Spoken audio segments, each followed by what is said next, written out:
talk about. So I have my, bullet points and the things that I need to go over. But we could kind of take it wherever you want, in the off-season periods here. So thanks, everybody, for being here. I got just a couple updated news things I want to go over and get a feel of kind of where you guys are at. We do have a couple phone calls, whatever you want to talk about. The Mackey, the playoff, our bowl games, some of the recruiting stuff that's starting to bubble up, good or bad. We need to go over that stuff, okay, folks? So thanks, everybody, for being here. Phone number, 312-900-8815. Let's get through the introduction, roll call, a couple bullet points, and then we'll see what's going on in the chat, and we'll go along here as long as you guys want to today on a Friday. Obviously, you can find the program on YouTube. Do it, subscribe if you haven't yet. Appreciate it very much. Twitter, search bar, always Irish or at, always Irish Inc. Audio only, anywhere you want me. You can get me. The call-in line, you already know the number, 312-900-8815. Fighting Irish Wire, check it out. I had an article on the transfer portal, how it relates to Notre Dame, what the next iteration of this might look like. It's wild. This is not your grandfather's Notre Dame situation. This is not your grandfather's college football. A lot of things are changing, and it's a situation where you can't help but feel like get with the program or get left behind.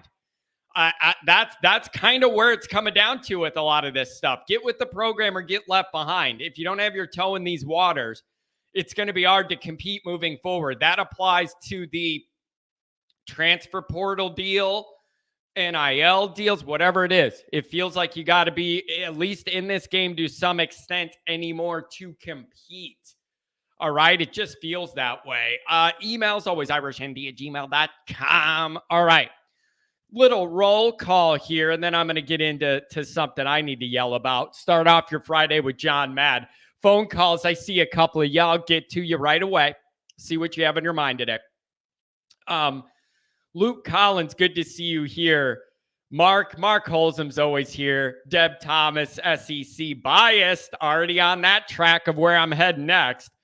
Oh, man. Chris, good to see you, Chris. Always happy to have you here. Here's one I like. Well, obviously, Paul. Paul's always bumping up my confidence first thing in the morning. It means a lot to me, Paul. I appreciate that. Whether you mean it or not, I appreciate you're putting it in here. Makes me feel good. Jaded. I've come to the belief that John is the Bill Burr of Notre Dame football. I love that because Billy Burr and Chappelle are probably my two favorite guys. And old school Carlin. If we're going old school, it's Carlin. He was ahead of his time. And a lot of the stuff Carlin ranted about is coming true now. If you go look in the 70s, look at some of his stuff, it's never more relevant than it is right now. Big picture with what's going on. Old school Carlin, new school Chappelle and Billy Burr, man. I love those guys so much. So that makes me happy. I appreciate that. Oh, man. Jaded, good. You're a good man. Dr. John, look at this. Good morning. Coffee with John Kent, the Irish faithful. You can't beat it. And anybody who thinks that, I appreciate. That means a lot. Oh, here we go. Chris says all of this is completely insignificant. Free agency, oops. I mean, the transfer portal, mayor, the bowl, meaningless. It's wild how all of this, like I can't say it's completely insignificant. Like the free agency stuff matters. Like it's how is it completely insignificant when other teams are flipping 20? Like look what USC just did. USC just beat us and made us look bad doing all this. So like that's significant to me because it affected us. What they did, how they built that team with money. Let's be very clear. They did not build that team out of love for USC and what it represents and wanting to do good to represent USC. That is not how that team was put together, and it rubs me the wrong way. It was put together of where's the quickest place and the best weather to get the most amount of money. Oh, it happens to be here? Well, I guess I'll go play there and put on that helmet. I'm having trouble wrapping my mind around some of these new dynamics. I can't help it. So much of the new dynamics just do not feel like college football. It doesn't feel like college football in a lot of these areas. At the same time, nobody cares what I think, what it feels like. Like, it doesn't matter what John thinks. I don't think it feels like organic college football. What USC did this year doesn't mean as much to me as what the Bush push era USC people did. At least they were all there multiple years, chose to go to school there. How they did it, whether it was under the table money in houses or whatever, I don't know. But at least they wanted to buy in and be there for a while. I just have a hard time seeing all of this and labeling it as college football and not free agency to the top bidder or whatever. At the same time, the cat's out of the bag. The barn door's open. Nobody cares what dumb John thinks. So it's tricky. How much energy do I want to spend worrying about these things when it doesn't matter and no one cares what I think? It's happening. It's out there. You can't undo this. Once you open this up, you can't just jam it all back in there. It's like the toothpaste metaphor. Once you squeeze it out, you can't get it back in there. Also, with toothpaste, can you, why does it gotta be how no matter what you try and do, the thing gets all messed up and you can't get any out, and then it's all at the top stuck? It's all a racket to make you buy more toothpaste. Give me an easier toothpaste thing. I think it's a racket. I do. I think they make it hard to get that stuff out on purpose to make you throw out half the tube and then go get more. I'm going to investigate that in the offseason. Here's another thing. So the OSU receiver sitting out the playoff game is the first I'm aware of that happening. Am I wrong? Robert, thanks for being here today. I don't know if you're wrong or not. 818, I see on the calls. We'll get there. So the OSU receiver sitting out the playoff game. I don't remember that happening before either. Are we going to give him an exemption because he was injured? This is the player that Brandon Joseph injured in the first game, hitting him hard on the sideline. And I don't think he played most of the year, all the year after that. Okay. Are we going to give him leeway for that injury in terms of that decision? Not 100%, want to work back slow. If you're going to say it's safety with that injury rehab, I understand that completely. I need to be fair and give him that out if it's strictly that. In general, my new rule is this. You would like your old school Mr. Football guy, you would like your guys to play in every game, and even if it's a bowl game that doesn't mean as much, play with your teammates you've been going through school with, and then go to the NFL. That's just not realistic. Here's where my line is for Notre Dame guys. Any bowl that isn't a playoff moving forward, if you could go to the league, sit it out and go to the league. Your job in college is to prepare for your family to have a great future based on your job. You have accomplished that. Go ahead and do it. If it's not a playoff game, I understand it. If it's a playoff game, championships live forever. There is no dollar amount on a championship. It lives forever for everyone who's involved. That's where I expect Notre Dame guys to play. And Michael Mayer would, I think, if we were in a playoff game. That's my line. Playoff game, I want our guys to play. If it's lower than that, I don't blame them. That's how I look at it now. I still don't love it, bailing on your teammates enough, but I get it. It's about your future. I get it. Jaded, Notre Dame's best player, robbed of national award, Nick Shepkowski, close friend and also managing editor of the USA Today Fighting Irish Wire, of which I write for. Pat, good morning to you as well. Good morning, everybody. Yep. Jaded, I'm going to get there. I'm going to get there right away after these introductions. Matt Miller, Connor, the future's bright. It certainly is. It certainly is. Morning, Brian NY. What's going on? Kent. There's Kent. Kent's here. Happy Friday, Kent. Hope you have a relaxing weekend ahead of you. These award shows never fail. The SEC bias pisses me off. I mean, it makes me mad, angry. They robbed Mayer and Marvin Harrison Jr. Telling you, man, it's wild out there. I mean, hey, we even got an Ohio State Buckeye on our side on this one. Telling you what. Here we go. Here's somebody being productive today. Matt Miller doing some plumbing work in the house this morning. Won't be able to chat. We'll be there listening. I'm telling you, good luck with that. That is a skill I don't have to do my own plumbing. Half the time I got my head in the sump pump drain. Something's not working. It's making a weird noise. Spend half my time in a tunnel. I feel like it's, what's that movie?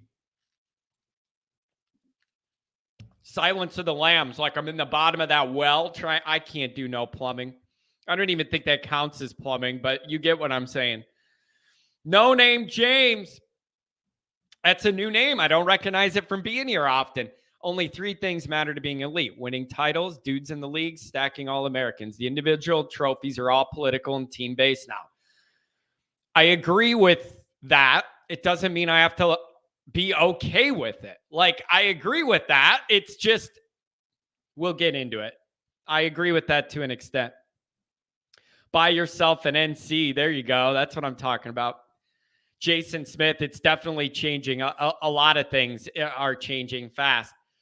Luke Collins, do you think college football feels more like professional league than true, authentic college football? It's hard not to feel that way. And the other thing is, not every school operates that way. That's the other thing. Each individual school has their own relationship and approach to NIL, transfer portals, what's allowed, what's not allowed. If there's NIL involved, is it upfront money guaranteed, or is it something, you get here and show that you want to be bought in, you get those down the road? Everybody's different with that.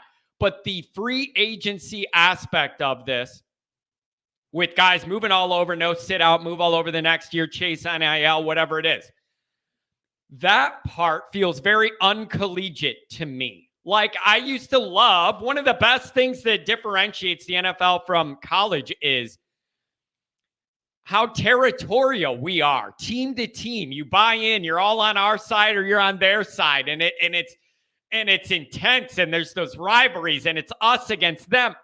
It's not really like that anymore. It's turning more like the NFL. Free agency, you hate one team one year, you're on it the next. I just didn't grow up that way. And it's an adjustment in my mind. It really is. And the other thing here's the other thing with this. This is messing up these coaches, these emperors. And this is a part of it I actually don't mind, but it's an ancillary side effect. A lot of these emperors, like Nick Saban, guys that have a lot of talent on their team already and then bring in a lot of talent, they used to be able to hold those guys hostage. You're a 5-star guy, but there's already a 5-star guy ahead of you. You wait your turn a couple years, pay your dues, learn from that guy, practice, contribute on special teams, then you get out there. That's not the way it is now, and it's causing these emperors some headaches. You got a 5-star kid, thinks he should play right away. You don't have the power to say, son, sit there and learn for 2 years, put on weight, get better. No, these kids do not want to wait.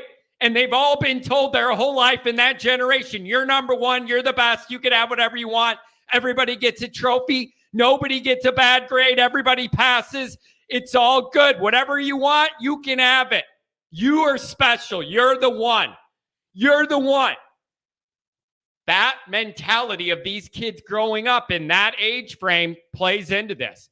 They're not going to go sit.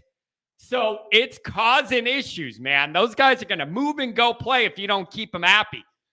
This is more of an issue at the high end where there's literally 5 stars stacked on 5 stars. And on the bench, you have 5 stars waiting to come in. It's interesting.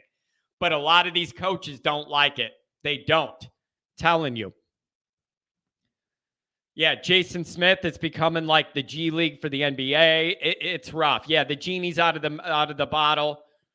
It's just, I don't know, man, but it's the way it's going. So what are you going to do? Fight the stream? Where's that going to get you when I fight it? Like, that's not an answer either because it's going on.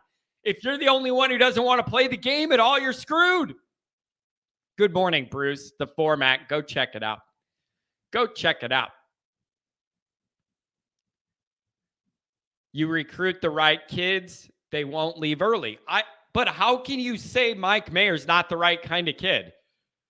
Like, there's no part of me that's going to say Mike Mayer isn't the right type of kid. If Notre Dame had a team full of Mike Mayers at each position, we'd be in the playoff.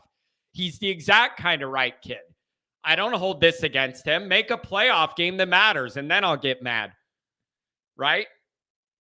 Right. See, Brian, that's what I was saying. The OSU kid hasn't played. It's not like he's turning back on his team. Like, the fact that there's an injury thing. Kent, what do you think about that? This is your guy, Kent. Let me know. But that's kind of my thought too. When you have an injury thing, that kind of changes the dynamic. Been out all year. Do you really want to crank it up then, like, and push it? I get that. I do get that. Seek and destroy. Seek and destroy. I like that name. Very clever, and I like the gold helmet. NIL's ruining the game. It's great for players that they can now get paid, but now they also get pushed out of program if they aren't performing. It's now a job. Isn't that what they wanted? It can't be one-sided. Isn't that what they wanted? The players wanted this autonomy. They wanted to be able to benefit. That has to cut both ways. If you're going to be getting paid now, then you could also get pushed out of the program if you're not performing, I guess, or they're not happy with you. There are two sides to that coin. They want to get paid, then you have job responsibilities. It's not the college experience anymore. Everything's changing. It's just changing. Jason Smith, good to see you here. Oh, this is a good one from Bass and Domer. Did they have the ACC refs judging the Mackey Award? Yeah, just look the other way. Just don't pay attention. Look the other way, folks. We're going to get to a phone call here in a minute. Hang with me. Phone lines are open. Anybody, anything, shoot across the board. Or if we're going to keep this one a shorter chat, we could do that too. Doesn't look like we have the full crew that we normally have today. Friday, I don't know. Be on the lookout, folks. I'm also playing with some evenings. I'm gonna start doing that, and I'll put it in the community tab ahead of time so it doesn't surprise you. If I try a night show, just see what kind of traction we get in the evenings when people aren't working or running around with the kids or whatnot. Matt Radke, top of the morning. I hope you're doing well in Nashville, my friend. Brian Denbo. So now you need a recruiting coordinator or a talent acquisition coordinator. You need both. I don't know if you're being sarcastic or not, but right when NIL became a thing and the portal started taking off with the no transfer rule, one of the first things I said was, Notre Dame needs one guy dedicated to this and this only. I need one guy working on an NIL database, working with all these companies that want to sponsor Notre Dame players. That's a full-time job, and one that myself in a high-ranking Notre Dame, the president of one of the alumni associations, in the top loop, him and I want to work on this together. He has all the connections at the top level at Notre Dame. I have the mouth to sell this thing. I will drop everything and make it my life's work to go find NIL deals for Notre Dame and get talent in here. I will drop everything and go to the ends of the earth to do that, to make Notre Dame in a better place. It's not that hard. You have a database of all your alums that are sitting in high positions at all these great companies. You need to approach them the right way and get this going. I would do it. It'd be a dream come true. So I argue you need an NIL coordinator, and that's his only job. You need a portal coordinator. That's their only job. I am not kidding. You need that. It is turning into a full-time job to monitor that portal and all the movement every day. Keep track of NIL stuff, not only with yours, but the landscape. Looking into what everybody else is doing and how they're doing it and how you could thread the needle, make it work for Notre Dame without giving up our Irish values and everything the school stands for. These are full-time jobs. And if you don't have someone dedicated to them, you're falling behind. You're falling behind. Those are two full-time jobs now. Notre Dame needs somebody on them. Yeah, Matt Miller doing manly stuff there. Can you imagine that? Me trying to do plumbing or something? You know how it'd go for me. My tool would break and I'd have a pipe of raw sewage shooting through my house. That's exactly how it was going to go. Oh, Andrew, I have thoughts. Andrew, I haven't gotten there, but I have thoughts. We'll get there. It's a part of what I wanted to go over. Here we go, Pat. The corporate press main function is manufacture perception and engineer consent. Reporting news and facts are irrelevant. ESPN understands where the bread and butter is, and the SEC will be top of mind. It's very hard to argue that's not a part of this. And I'm about to get into it. It might not be pretty, but, whatever. Here we go. His team advised him to sign the insurance policy. Now he can't play. OSU don't want to pay. See, it gets tricky, you guys. And this is referring to Smith and Jigba, the Ohio State player, not coming back to play for the playoff game. It's complicated. There's real life stuff in this now. See, like Kent's bringing it up, there's real life stuff involved more than just a kid who wants to play football for his team and with his friends. And for the fans, like there's more involved here. It's more of a business than it has ever been before.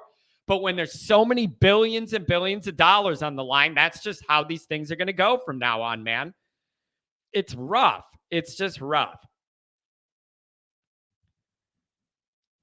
It's going to make it very hard to build real quality depth on teams than the portal numbers show with all this moving in and out. It almost seems like if you're able to do that, 818, I'm coming to you. It almost seems like if you're going to do that, it almost has to be based on a 1 year by 1 year deal based on your immediate needs in that spot. And you, Jason, I'm following you here. I've thought of this too. And I was thinking of this when I was writing the article for Irish Wire about this topic. You're right on that. It almost feels like you can only count on that depth and what you have 1 year to the next. And like, oh man, we have 4 guys that are wide receivers leaving the program or injured and can't come back or whatever. Then you plug those gaps the best you can for that 1 year. And then you plan on having to start right over the next year. Like you can't plan on guys staying and matriculating through. It almost has to be a year by year deal. Now, the issue with that for Notre Dame is Notre Dame's not built that way.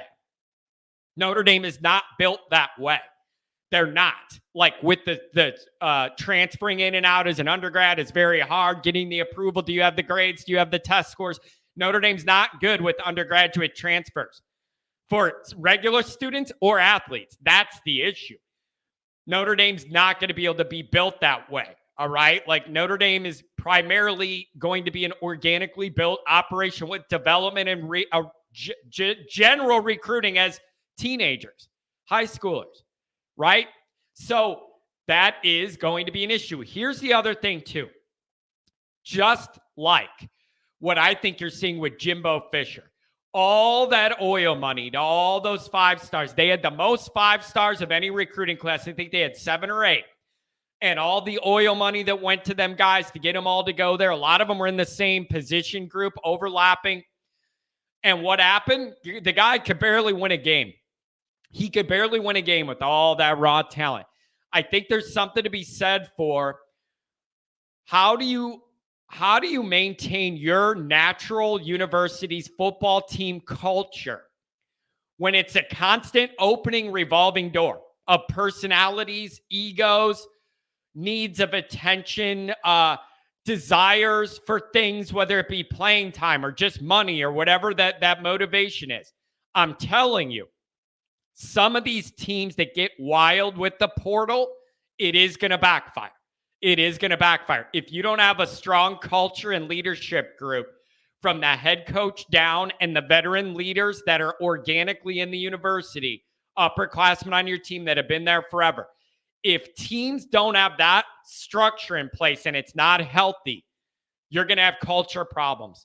You're going to have some guys coming in midstream after 2 years of school with attitudes, showboating, wanting to walk in and be the man right away, but there's a guy who's already been there 3 years, bought into the program, and you want to walk in right over him. I'm telling you, mark it.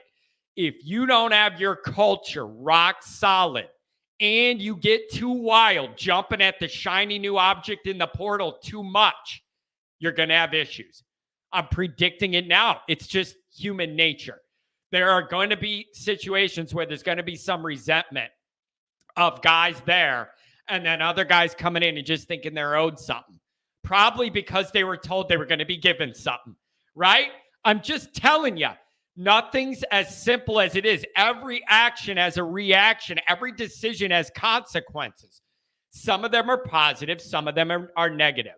All right? They just are. Now, Andrew Gilmore, I like it because I think it will create more parity. Alabama can't continue to stack all these positions. The players want to play, and a lot of schools have NIL. That is another thing in play. You got to think about it. When there's all these offshoots, what I said about guys not wanting to sit at Bama and whatever, maybe Andrew's right. They go somewhere else where they can play right away. And it isn't that stacked, and it's a way to spread out the talent a little bit.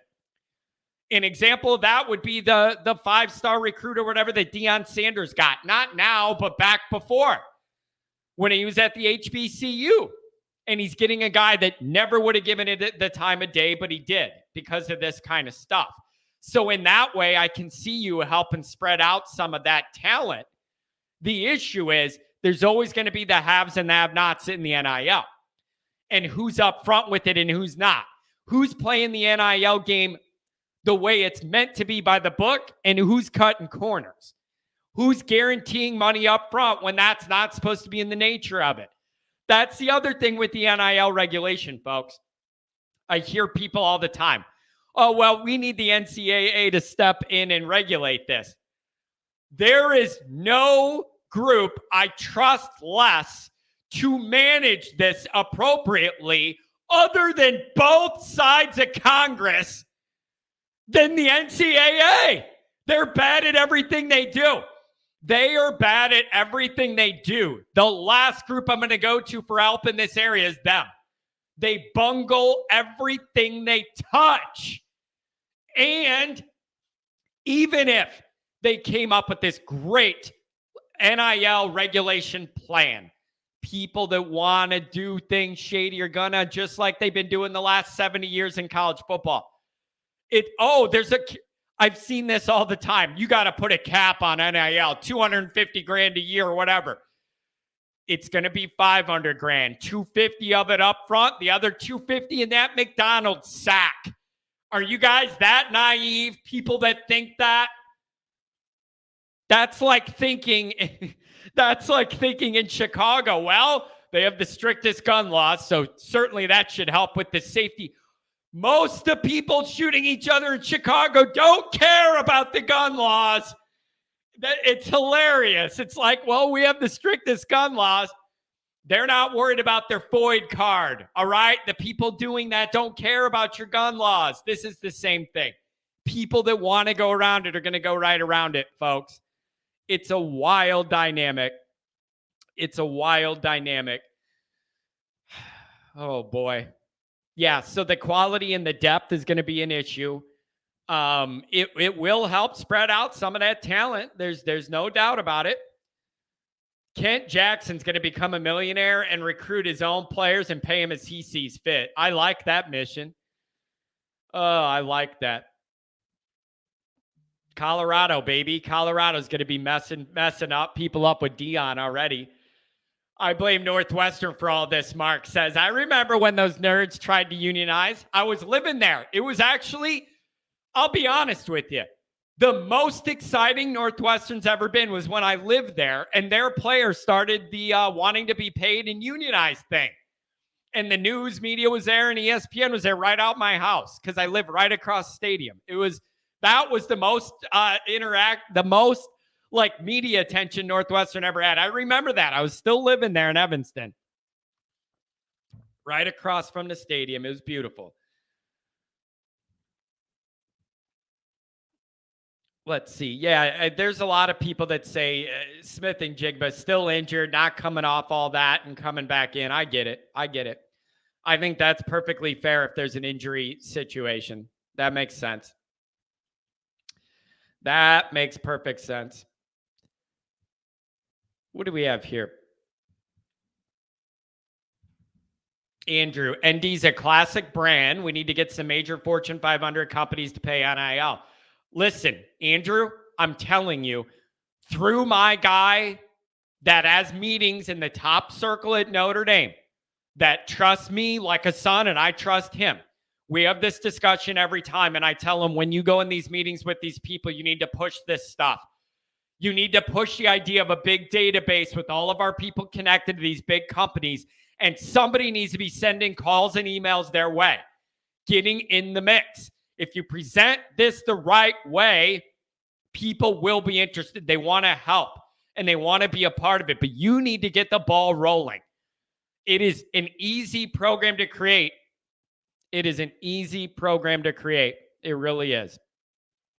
It really is. Oh, boy. All right. We're going to go down here. Daniel Wade, good to see you. Tom, the NCAA's going to get sued over NIL. What I honestly see happening down the road, I think when this new playoff starts and we're done moving conferences and realignment and all that, I've been advocating for this. The playoff teams, if it's FBS or the Power 5 or whatever, just you need to tell the NCAA you're no longer in charge of regulating college football. They're already not in charge of the playoff. You guys realize the playoff is its own entity. The NCAA has nothing to do with the playoff. You already don't use them for the most important thing. So I'm saying I'm done with them. Make up your own governing body, with Captain Jack and whoever else. Okay. The ND network for sure. That's what you need. Okay. The IRS is going to have to hire another 80,000 employees just for NIL. Not really. Half of them, you're never going to see the money or know where it came from and even hear about it. I'm telling you, it's going on. It's been going on forever. Look at some of the wild allegations I've read about where Georgia gets their talent from and how it's funded, and Alabama as well. If you do the research, you find some really interesting fact patterns, especially with the Alabama one, having Notre Dame people entrenched down there and in political and banking networks. Very, very interesting. If you think old St. Nick's all on the up and up, hilarious. If you think that, absolutely hilarious. God bless you for thinking that, honestly. All right, time to yell and then phone calls. Here's the deal. Always annoyed. We're cranking it back up. The John Mackey Award goes to Georgia's Brock Bowers over the mayor, Michael Mayer. How?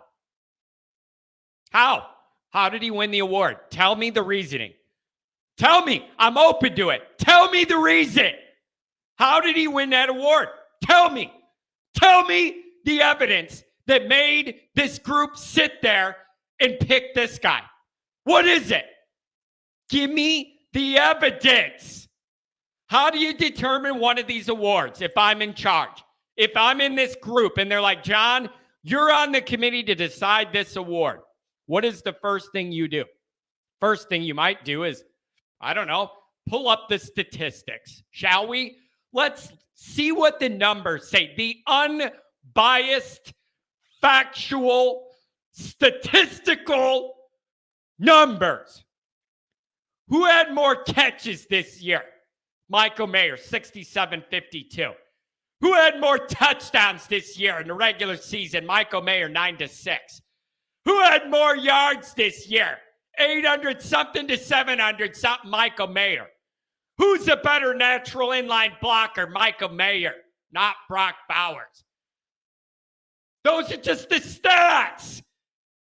How can you look at those stats and then decide to give it to the other guy? How? How can you do that? Tell me, what is the reason and rationale if you're going to completely ignore the actual stats? The only thing that makes sense here is SEC and Georgia. That's it. That's it, right? Like logically, if you're thinking, how could this possibly be?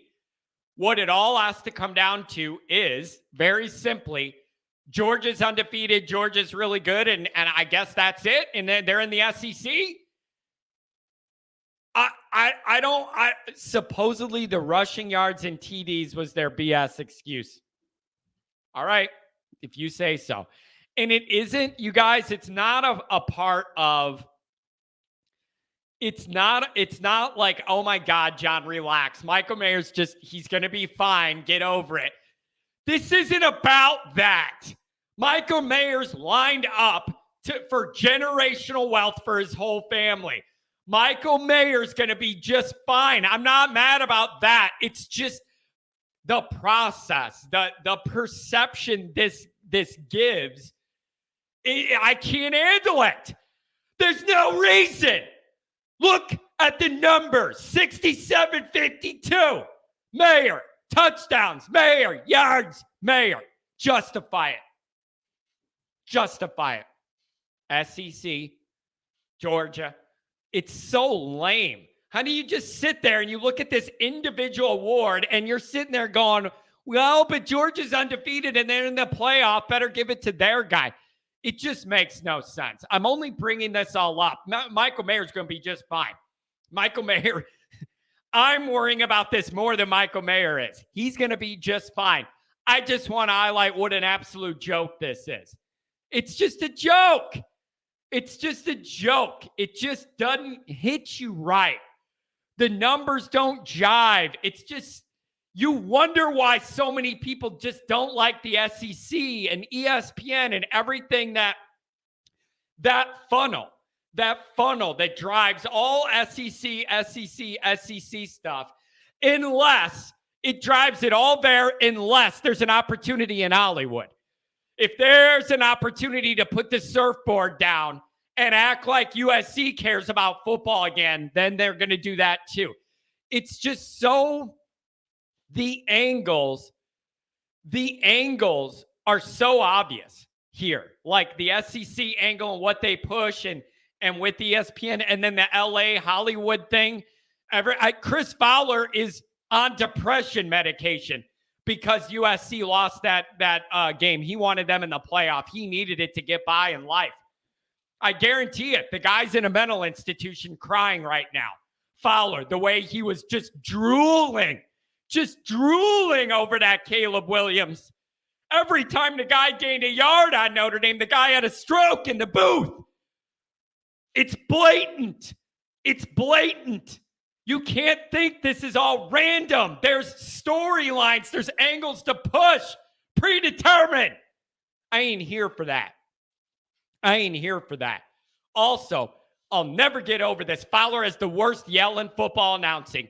It is horrible. Gus Johnson has a great yell. When Fowler raises his voice, it doesn't work. When he goes up the register, it's garbage. Oh, my God. That guy's never been more excited in his life than when Caleb Williams gained a yard against Notre Dame. Jesus, look at this. Right when I talk about him getting all excited, the sex bots show up. Coincidence? I don't know. I think their AI is onto me. Right when I mention Fowler getting excited, it says, do you like photo from sister? Maybe, but I'll click on it after the show. Not trying to blow up my network. Fowler definitely has a man crush. I'm telling you, the guy was excited in the booth. Unbelievable.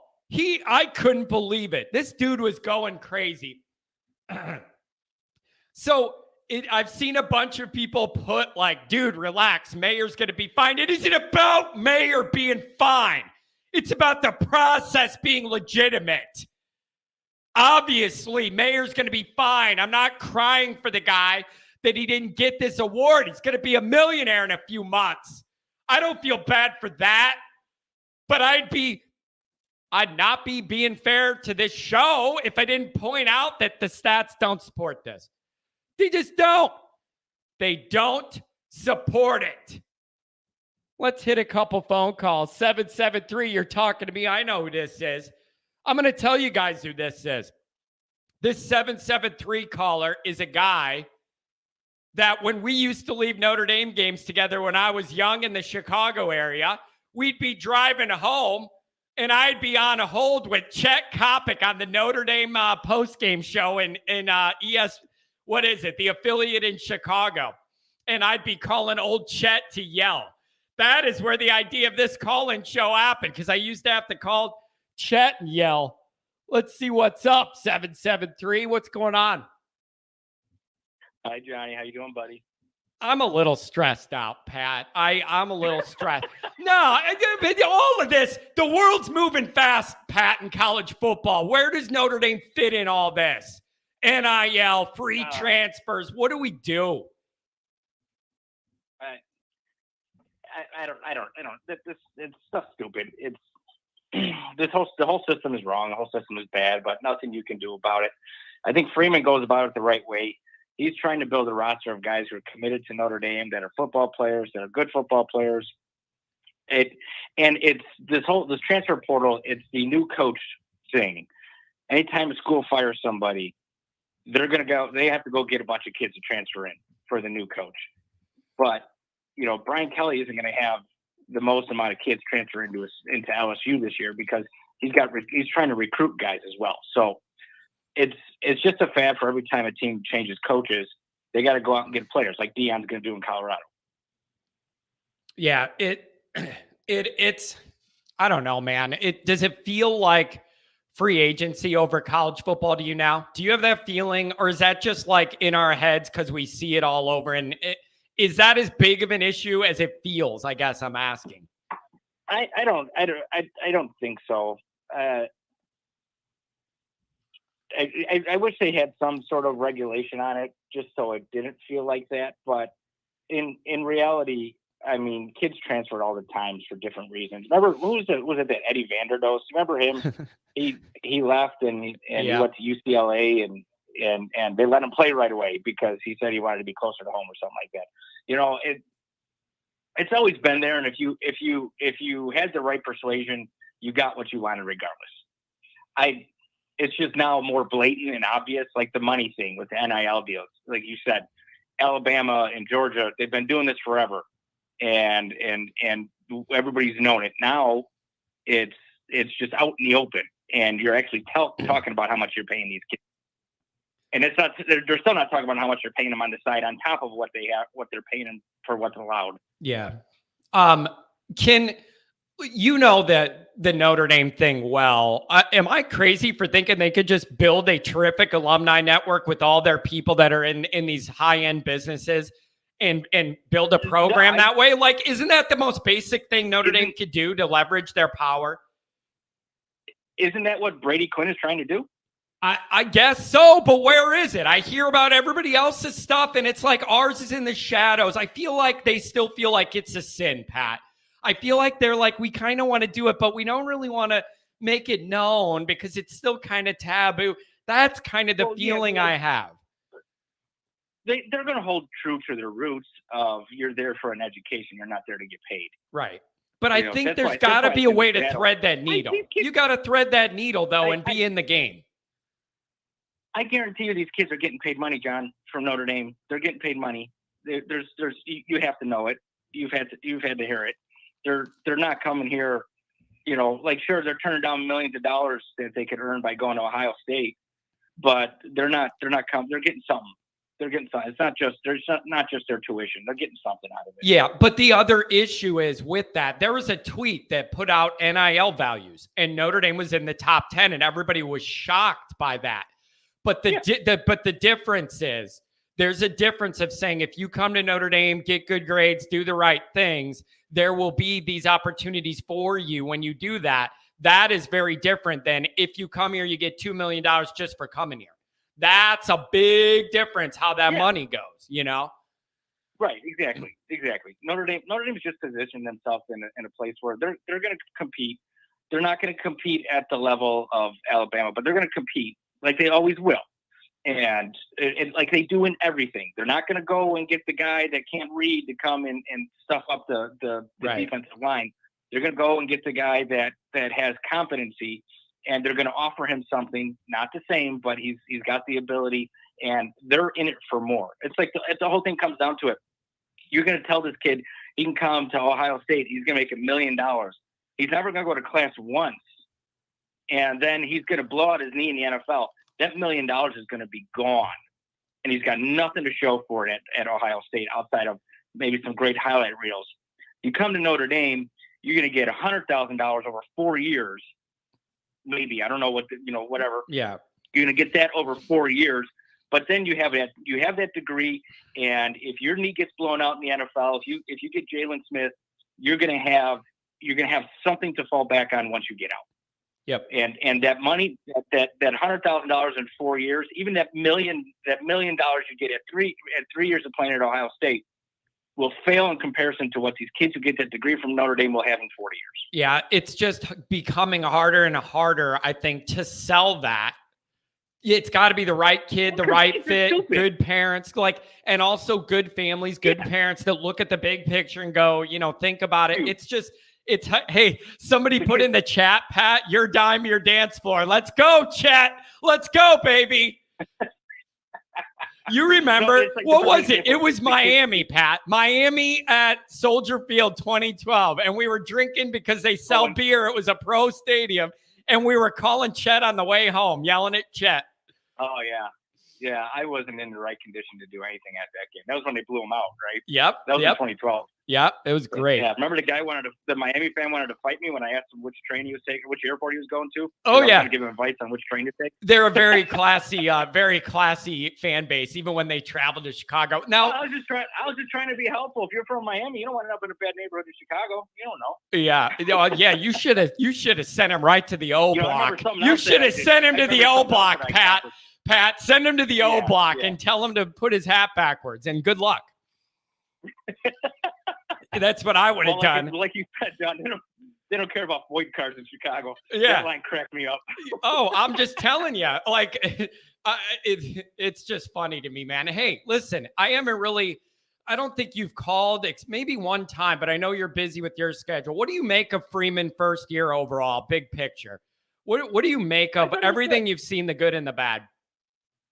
Oh, I thought it was a really good year. I didn't have high expectations. You cannot put a first-year coach in Notre Dame. Everyone's like, well, Ryan Day and Lincoln Riley. Okay, look who they replaced: Urban Meyer and Bob Stoops. Kiss my ass. All right, we're replacing Brian Kelly. That roster was depleted. That quarterback room was depleted. It's not. I mean, it's better than when Kelly took it over from Charlie Weiss and when Charlie Weiss took over from Ty Willingham. But it's not an Urban Meyer roster. And so there's a lot, and you saw it. You saw in the depth. You saw the quarterback room. There was a lot that needed to happen. And I was overall impressed. I'm struggling with Al Golden a little bit. The linebacker play is just non-existent, especially in some big moments like in the USC game. I'm going to give him time. I know people are always like, I don't know if it's a remnants of just Tommy Rees when he was a player or Tommy Rees as a coach for Brian Kelly, but I'm actually high on Tommy Rees. I think some of the play calling we've seen out of him has been really good. And then I've seen times where, it's like, dude, what the hell are you doing? Get your thumb out of your ass. But I think Tommy Rees has a very high ceiling. So overall, I was happy with the year. The Stanford game, whatever. I mean, there were letdowns, but Lou Holtz went 5-6 in his first season. Pat, let me ask you this. I realize fully that Clemson game doesn't have the shine that it did because of what happened to them afterwards, and they were begging for a loss. They were a little inconsistent before they played us, but it was still an undefeated top 4 team with championship pedigree head coach. And I never saw any Kelly team at any point during his tenure do that to that caliber of operation. Never. That shows me what I was looking for as far as like there's a higher end here. You could get more out of your group. Like that's something Kelly never figured out, was never naturally able to generate or create like Lou could, for example. That moment to me tells me, man, there's a little something there where you could get a little extra out of the group. And then you mirror that with a couple years of flipping the roster. Freeman learns more about being a head coach, the new playoff era. Boom, it all lines up, off to the races, and me and you have a championship party. It's that easy, Pat. It's that easy. Let's not be in Mexico this time. Yeah, don't even the group would love to hear that story. Me and Pat go to Mexico for our roommate's wedding, And he schedules it during the championship game in 2012. So me and Pat leave the wedding early, fly home from Mexico to freezing Chicago for the game. For that mess. His wedding month in advance. BS. We both said when we booked that trip, we said there's no way they're going to go to the national championship. And then when they beat USC, we immediately call each other, oh shit. Yep. So we left that tropical destination early for that nightmare. And you know what the best part of the title? The only good part about that game was Brent being a pervert with the AJ's girlfriend. Whoa, that's a good looking woman. Whoa, he just couldn't get over it, man. Yeah, that was good. That was the only highlight. Yeah, that was funny. Can I talk about real quick my favorite play of the college football season? Go ahead. The LSU game against Georgia, where they blocked the field goal, and Georgia takes it down for a touchdown, and the LSU team is just walking off the field, was by far the epitome of a Brian Kelly coach football team. Yep. That play, it represents everything. Laughing. Yep. Oh, it was everything. Yeah, it was absolutely everything. I died laughing when that. And Brian Polian, just his little buddy too. His little buddy, Brian Polian. Everywhere you turn, there's Brian Kelly and Brian Polian. And you know what I take a lot of crap for, man, is in our own fan base and others that people been saying to me, oh, you need to let Brian Kelly go. Like, you need to get over it and let it go, because I rip him every time something dumb happens on Twitter. No. I see this as the opposite. Now is the best time for me to follow Kelly, because none of the dumb stuff he does affects me anymore. Now is the best time to follow that guy. I agree. Yeah. Oh God. But listen, I'm all Pat. Pat, I'm also with you though on this talent going into the year. I was looking at it going, yeah, we're ranked 5 to start the year, but I didn't feel like that was representative of the roster and the talent we had. There were obvious holes we knew were going to be a challenge. And you know who else knew it? Kelly knew it. Kelly created it. He created these problems. He didn't want to have to fix them. Pisses me off. He left because he knew what this roster looked like. He knew what he built. He knew what he couldn't win. And the administration said, enough of your crap, you got to win. And so he knew what was going on. He didn't leave for a green. He didn't leave because he thought LSU was a better place to be. He left because he knew he was done at Notre Dame. He knew he couldn't win there. He knew he accomplished everything he could. Guy's a jag-off. Always will be a jag-off. It's true. Hey, can I get your opinion on something about this program? What do you think the best path forward is for Notre Dame with the quarterback room? Do you get a transfer for next year, then let the 2 young guys with higher end ceilings come in and compete after that? Like, how do you stabilize that room that's been holding us back forever? It's going to hold you back next year. You get a transfer. There's a reason the kid's transferring, a quarterback. There's a reason a quarterback is transferred.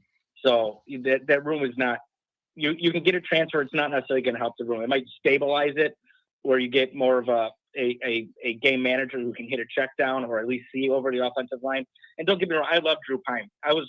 Since you started doing these call-in shows, I always called in, let's see more Drew Pine. Let's see more Drew Pine. It wasn't let down to see how he played. But at least now I've actually got to see it. Getting quarterbacks. What was the kid they got from? Was it Wisconsin? What was the kid they had? Cone, the Statue of Liberty. Cone. The statue. Yeah, he was fine, but he wasn't dynamic. So you're not going to fix that quarterback room with a quarterback transfer. You might just get more stability out of the position for a game manager. I think you could easily turn a Tyler Buckner into a game manager, though, if that's the case. So I don't put a lot of stock in it.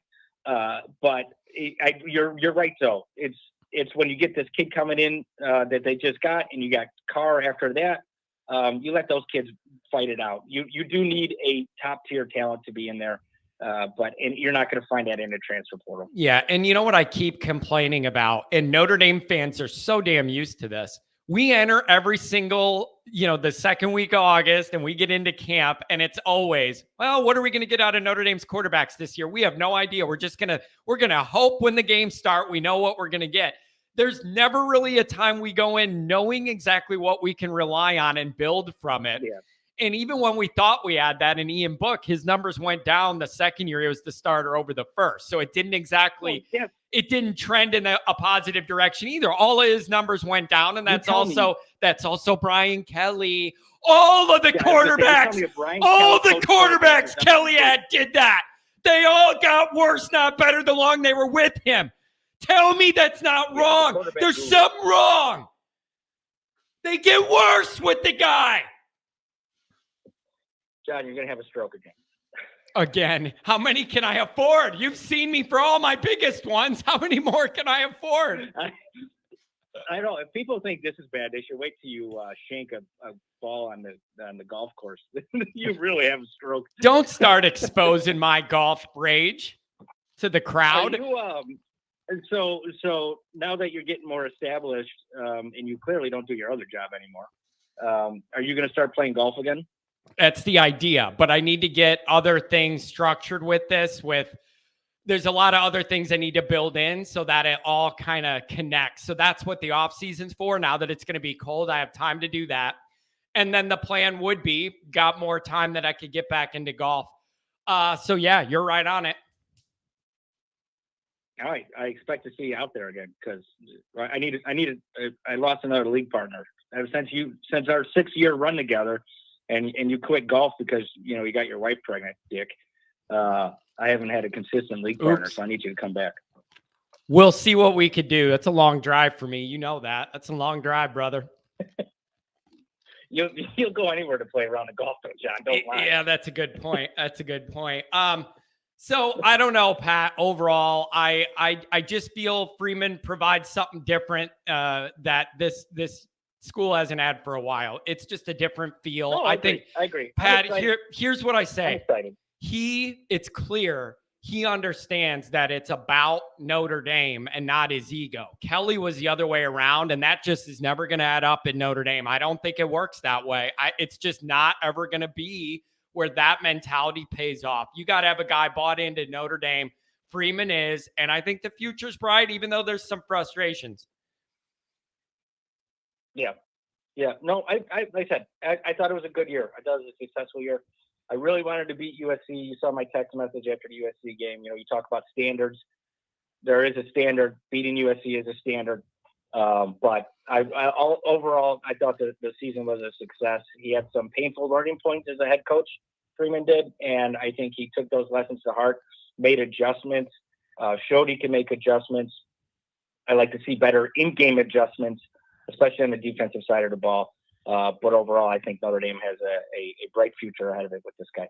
Beautiful. Thanks for the call, my friend. Send my regards to the family. I'll make it out there and see you soon. I need a break, something to do. I'll come out there and drink with you in the garage or something.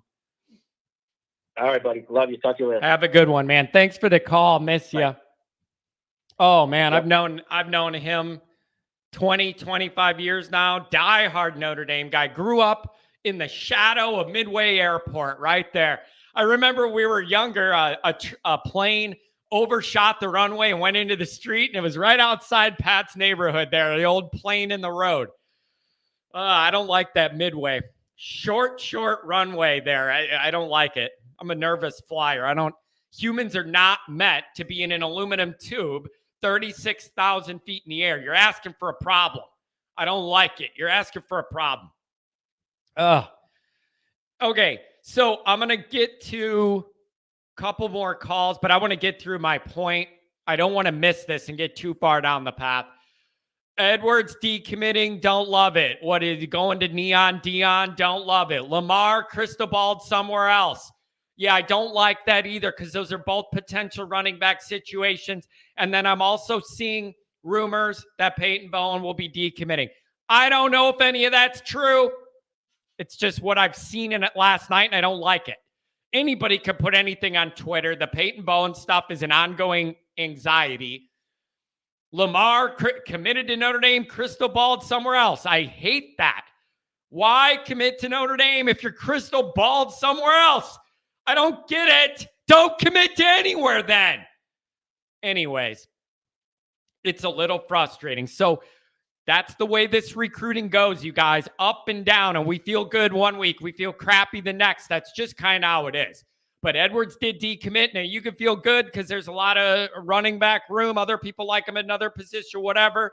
Lamar, again, I don't understand how you're committed to Notre Dame, but you're crystal balled somewhere else. I don't get it. I don't like it. So this is just recruiting, you guys, up and down and up and down. But I needed to cover that news. Edward decommitted. I don't like Lamar trending away, even though he's supposed to be in the fold. It all rubs me the wrong way. I don't like it. Okay? Brian, I made somebody's wife upset. What was it? Who was it? Sorry. Oh. So I don't know what you make of that. Like, what are you going to do, man? What are you going to do? Seek and destroy. John, my wife is laughing at you. She thinks you yell a lot. Wait. Tell her to tune in for a post-game show after we lose. If you think this is a lot, this is me on tame. Kidding me? We got an 818 and a 260. You're coming up next. 818, what's going on today? Good morning, John. How you doing, man? I'm on my drive to South Bend. Hopefully we'll be good here. This is kind of the point where the reception tends to go bad here in a few. So if it cuts me off, probably more power to both of us. What's on your mind, man? Well, John guided me through. There's a few things you touched on that I actually was going to touch on myself. First of all, you brought up culture. I think this could actually be to our advantage. When I saw it happen at Texas A&M this year, I am not surprised they had the year they did. It didn't surprise me. And maybe to this degree, I wasn't looking at it going this much in the other direction. But culture is very, very important in college football. And this is where it could be a great advantage for Notre Dame. You know, you're coming up with 3 to 4 years of solid cohesion with a few players here and there you get to the transfer portal. This is the thing, John. Teams like Ohio State, USC, these kind of football factories, I'm not even going to put Alabama in that category because I think Saban does believe in culture to some degree. And I think it has benefited them. And I think you can see a team like, again, these football factories put it together in one game. That's why you've seen Texas A&M occasionally play a great game. Ohio State occasionally play a great game. USC occasionally play a great game. But it seems to not fall apart, but it seems like they can't sustain it through the whole season. Unfortunately, this benefits Michigan and not as unfortunately Georgia, because I'm still hoping of those two, and TCU to some degree.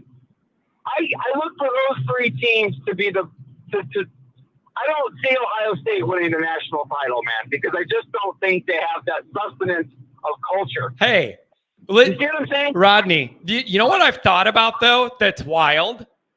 What if Ohio State somehow finds a way to upset Georgia and you end up with a rematch of Michigan-Ohio State, and then Ohio State wins it, even though Michigan won the regular season one? Then it's wild to me to think you could have a rematch there. It's wild. Well, here's another thing, John. You could also have a rematch of that game. Ohio State could barely squeak by, and while they would technically be the national champions, you could see in the coaches poll take Michigan or something. You know what I mean? I mean, yeah. That is a possibility where they could, they could split a national. I thought about that myself, because it's very, even though Utah did it to USC, it's very difficult when two good teams go against each other in the season. It's difficult for a team to win that game twice. Yeah. So I thought about that myself. That's very, very possible. The other thing too is this whole, all these things, John, I agree with you. When you let the cat out of the bag, it's hard to put a lid back on it, but I think you have to. I think what you said earlier, I do think, the NCAA is dead. I think there is going to be a new commission in college football. I think Jack Schwarber's going to be right at the top of that, along with Greg Sankey and, the presidents of the major conferences, and probably the under fives will have to pick one guy that they think represents them the best. And we create a rule system where we put this back in just a little bit. like maybe where you have a maximum of whatever, I don't know, 5 transfers you can do per year. I don't know what that number is. Rodney, ridiculous. the top teams earlier this week had 18, 17, 17, 16, and 15 guys leaving. That's a lot. That's a lot. Now, maybe a gap of 10. That's crazy. But just crazy. Now listen, if it's a coaching change or something, I think I get that a lot more because that's a big deal. I get that. But 17, 18, 15, that's a lot of guys to be free agents. And then the other thing, Rodney, is not everybody that goes into that portal lands at a good spot or any spot. There is some risk to doing that. It isn't so casual. There can be some risk. Well, and also you're playing, like I said, you're throwing money like that at a 17, 18-year-old or 18, 19-year-old, 20-year-old kid. They're not even old enough to drink yet. And I'm telling you, man, if NFL players have problems handling that, you're going to see the same thing in college. I'm telling you, man, this could really benefit what Notre Dame has planned long-term with NIL. A culture like that could be better programs. I mean, you think about this, John. You go into with there being a 12-team playoff now, and I have thought of some new ways. Actually, I see both sides of it. But boy, conference championship games are going to be interesting now. Whereas this year, even though they were fun to watch, they didn't mean a whole. I shouldn't say they didn't mean a whole lot. You get what I'm saying? Yeah. But we still have the teams we have that are in there. Next year, that's going to, over the next couple of years, that's going to be a change that's going to be worth looking at. But on top of that, let's say Notre Dame, ends up, number 12, 11, 10, 9, whatever in those years coming up. But they have that, again, I just think there's something about that culture fit. I also look for teams of Marcus Freeman to get better in November than they are early on. It just seems like that's the feeling I get from him. And, of course, it was kind of that way this year with USC being that exception. But that culture momentum, I think would play big dividends to teams like that in the playoffs that have had to do it week after week with each other. And it'll be interesting to see if that plays out to be true or if it doesn't play out to be true. Yeah, and really interesting. Here's the other thing with the culture part of this. If you remember, Brian Kelly went through a little period where he struggled with some of this, where he went for a lot of talent, pushed for him to get into Notre Dame, and then those guys caused problems. He had to learn the hard way about that culture fit. Kelly wanted more flexibility. They gave it to him. He picked the wrong guys, and it burned him and was a bad media look, and it did not work, okay? Here's what I like about Freeman. He is the ultimate respecter of Notre Dame culture, but he's also modern, and that's a big deal. When we talk about Notre Dame culture, I start thinking about black and white, all right? He is finding a way to make that culture and those values cool and modern and hip. That might be one of his biggest attributes to give to this program. I agree. And he's also he has enough humility, John, to hire people that are, smarter than him. And I don't mean that as any offense. I mean, I believe that he's going to do that throughout. I also agree with the caller earlier. I still got a good feeling about Tommy Rees as a offensive coordinator. I definitely think they need to go in a new direction, my opinion, from a quarterback coach's standpoint. But I think Rees has a high ceiling. He impressed me a lot, from mid-season on. He started to impress me as a play caller. And as an overall. But you know what the issue is? Here's the question, though. I've always wondered, what would Tommy Rees look like with a legitimate high-end quarterback? What would our offenses look like then? And I've never been able to find out ever in my Notre Dame life. Like I want to know what it looks like if we have a top 10 quarterback. Like, how good could it look? I don't know. Maybe we'll never know. Well, and John, that's why I think it's interesting too to bring me to my next point, which kind of goes into that. This game is important for a few players in terms of the ones that are going to declare for the draft that maybe they're just kind of on the edge and they need that one really good showing in a game to prove that they're better than that. Like guys like Braden Lindsey. And I don't know what Chris Tyree is going to do, but this is important for them. This is very important for Tyler Buckner. next year, he's going to set himself up firmly as a starter if he has a great game. So, I mean, there's ways this game actually means a lot. So anyway, just wanted to throw that out there too. So that quarterback's position, it's going to be interesting now with the talent influx coming in. Now you got Butler and Minchie, who are both top 11 quarterbacks. You got Carr, who's a top 5 quarterback coming in. Now you really got some talent there, and maybe Angeli's the guy with that chip on his shoulder that, plays really well when it matters. Who knows? Maybe he's the Montana boy of the group. Right. But you now have some talent to go in. And John, I got to lead you here in a moment, man. But that's kind of where I see it. It's going to be interesting. This is kind of fun. It's also aggravating. I mean, I was sad to see the Edwards thing, but I think of all the players they have lost from a skill position standpoint, dare I say he's the most expendable of those higher end guys. So it still sucks, obviously. But we'll see what – also, John, one last thing, and then I'll let you go. We'll see what signing day has for Notre Dame. We seem like in the past we load up on these good classes early, but signing day it seems like we fall back a little bit. Let's see if Freeman has a surprise or two for us on the positive side. Yep. Really good points, man. Really good points. Drive safe, my friend. I don't want you to be a distracted driver. Is it raining over there? It's crappy here. It is, John, but I am literally in town now. I am 2 minutes away from my destination here in South Bend, so we're good. Beautiful, man. Enjoy the weekend. Have fun. Thanks for the call, brother. Take care, buddy. Later. One, thank you. Man, I feel bad. He always calls, and then it's at a weird time where I'm in the middle of something and I make him on hold. It's wild. Thanks for your patience, Rodney. This guy's driving in the rain. He certainly is. Who needs to be able to focus on the road when Always Irish is live? You call in at all costs, damn it. I want to cover something. We're going to go 260-703 next.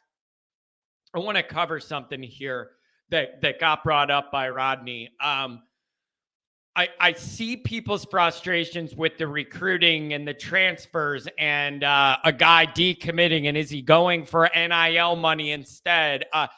If Peyton Bowen leaves, that's what is behind that decision. I see that all the time. Here's one thing that gives me a little comfort, and it's something I never had at any point during the Kelly era. And what that is I have full confidence Marcus Freeman is doing everything he can to acquire and cultivate talent to get to and through Notre Dame. I firmly believe that. When I lay my little Irish head down on the pillow at night, I lay there with comfort knowing my head coach is doing all that they will allow him to do to bring in as much talent and cultivate it as possible here. I never felt that under Kelly because it very simply wasn't true. It simply was not true. No one ever did, nor could anyone tell me Brian Kelly did all he could to put Notre Dame in the best place to be elite. No, it is factually not true. The guy did not recruit. He did not even talk to Deshaun Kaiser until he showed up one day for a visit. No, he did not do everything a head coach could do to put Notre Dame in the best position to win. This guy does. This guy does. So there might be limitations because of Notre Dame and academics and NIL, whatever. But I know that if there's an angle, Marcus is going to find it, and he's going to make his staff work hard too. It's a big difference to me in how I look at this. Totally different deal. I believe Freeman sees the big picture and knows what has to get done to put Notre Dame in a position to have success in this extended playoff. I believe that. He's modern, he's hip, he's with it, he gets it. He's been around high-level winning football his whole life, and he knows what it looks like. He just does. So that's a difference to me as well. I know Freeman's doing all that he can. I did not believe that. It was not true with Kelly. Sorry, just wasn't. 260. What do you know? Hey, John. Good morning. Happy Friday. How we doing? I'm doing okay, my friend. Just a little bit of kind of annoying news at the end of the day yesterday. I don't like the Edwards stuff. I don't like hearing rumors about Bowen. I'm annoyed that the Mackey didn't go to our guy when the stats said it should. Where are you at on that? These are not huge complaints, but they're in my mind. Well, where am I at? I guess I would go with Bob Dylan's coin phrase: "The times they are to change a man." Man, it's a lot. It's a lot, isn't it? Yeah. A lot. It's a lot, and it's not only a lot, but it seems like big things, So, how do you break it all down? And I guess my question for you is, where does Notre Dame fall in the midst of all these changes? Do they get left behind, or do you see an angle here for Notre Dame to embrace this new stuff and end up in a good spot? See, Notre Dame, their aura, their brand is always going against the tide. It's always going against whatever you want to call it, the new age, the progressivism or whatever it is, and hence why the system, be it NCAA, be it ESPN, will always have that animosity towards Notre Dame because they're not fully bought into what they deem as the norm. And so I don't know. It's going to be interesting to see how Notre Dame navigates these waters because, when it comes to, things that are going to be beneficial, for instance, the expansion of the playoffs to 12 teams. I completely understand why they did it. Money talks and it speaks very, very loudly, especially in college football. Now, the thing that I loved about college football was the importance of every single regular season game with the expansion of 12 teams. That's just thrown out the window to the extent. So you're looking at two lost teams are going to go in the playoffs. Can you imagine this? Imagine this. You're right with me, and I'm glad you're going here. Think of the way I feel currently going into a Notre Dame season like in August. My mindset is if you want to be in the playoff, you better be undefeated or have one very, very competitive close loss and catch a bunch of breaks. Or guess what? Your dreams are completely over. In this new era, could Notre Dame not go 10-2, lose their two biggest games, and make the field every year almost? It's a lot of flexibility, is it not? 100%. There's a high probability that there will be years where a team that loses 4 games could make the playoffs, which is crazy. I know that one of your shows earlier this week is, as you stated, with Purdue, no team with 4 losses should ever be in a conference championship game. Now put that as a playoff team because there is going to be a probability with years like this that a 4-loss team will be able to sneak in the top 12. Yeah, that's wild. But there's a give and a take with this. So see if I'm thinking of this the way you are with this give and a take. Take 2012, for example. 2-man, not a playoff, BCS, 2 teams play. Really, really hard to make it. And then once you make it, you don't even have to be better than Alabama overall. You just have to find a way to be 1 point better than them one night and you're champions.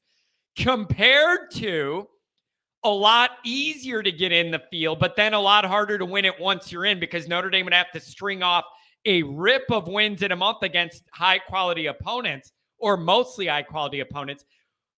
What's an easier path for Notre Dame there? Like the easier access, but harder to win once you're in, or harder to get in, but then when you're in, you only got to get some breaks and win 1 game.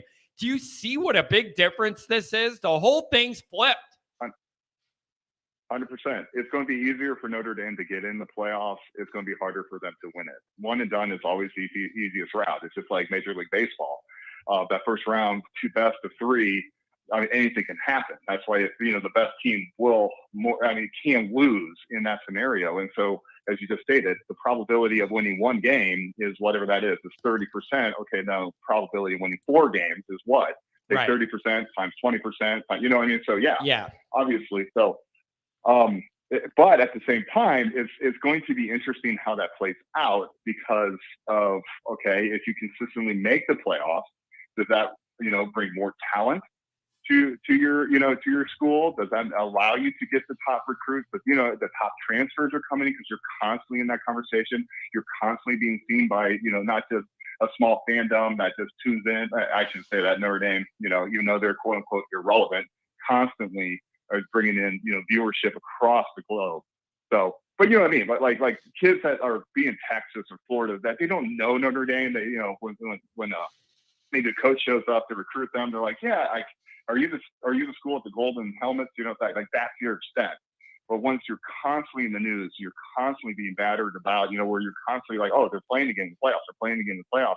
You start to become into that conversation of, not saying that tier level like yet, but right. the Alabama, the Georgia. But you're in there. But you're in there. You want to talk about relevance? You're in there almost every year. You're relevant no matter what. Right. Like you get into that groove. And then let me ask you this: does this expanded playoff format take away some of the pressure Notre Dame was feeling to jump in one of these conferences? Like does that loosen it up because there's an easier path to the playoff and you don't need that leeway? What do you think? Does this matter at all for that decision or no? Or does it come down to that TV money and seeing all that?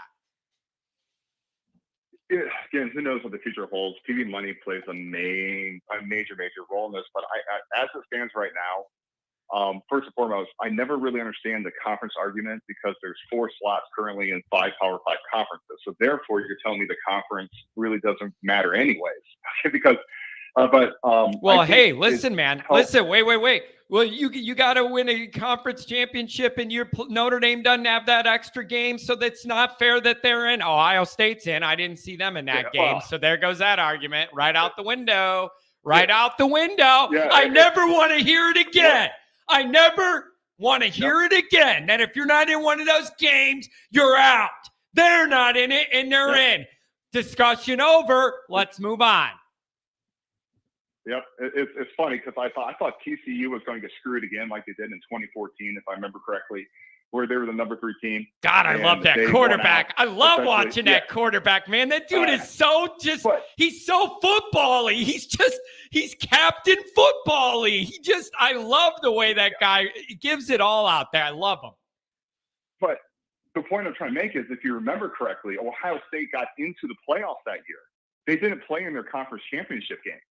They leapfrogged TCU, and guess what? Urban Meyer's on the TV, bantering about why Ohio State is one of the top 4 teams, and they need to be in. Now, they did win it all, if I remember correctly, but they should never have been there in the first place. And guess what? At halftime of that game, who's on the television? It's Nick Saban, bantering why Alabama. It's.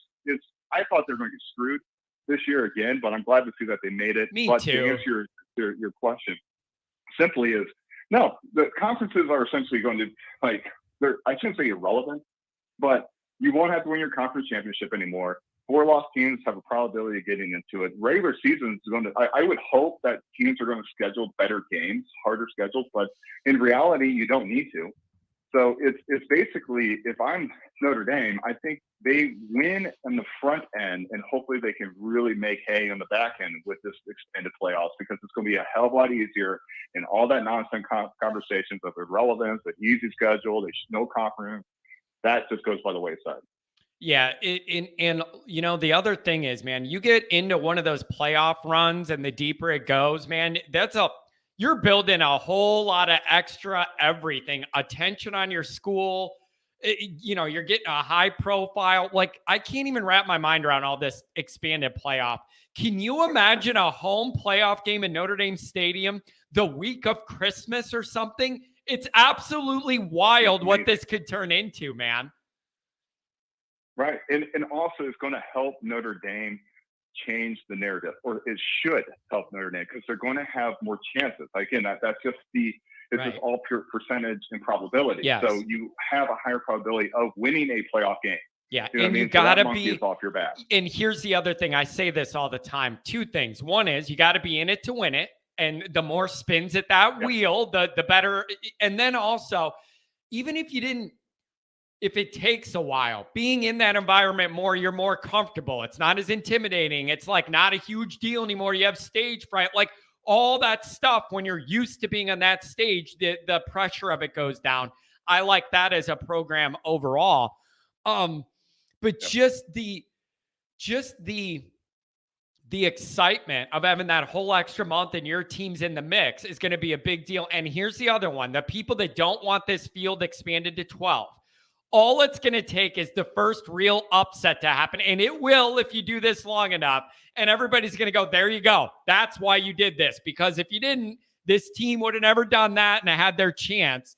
And if you wait long enough, there's going to be one of those upsets, whether it's because of miserable weather, a Southern team going to a blizzard or something, you're going to have some of those upsets. It's going to happen eventually. 100%. 16 will be number one in the NCAA tournament, and it did. It happens. I mean, because if you just play it enough, I don't care if that number one seed wins 99 out of 100, there is still that one game.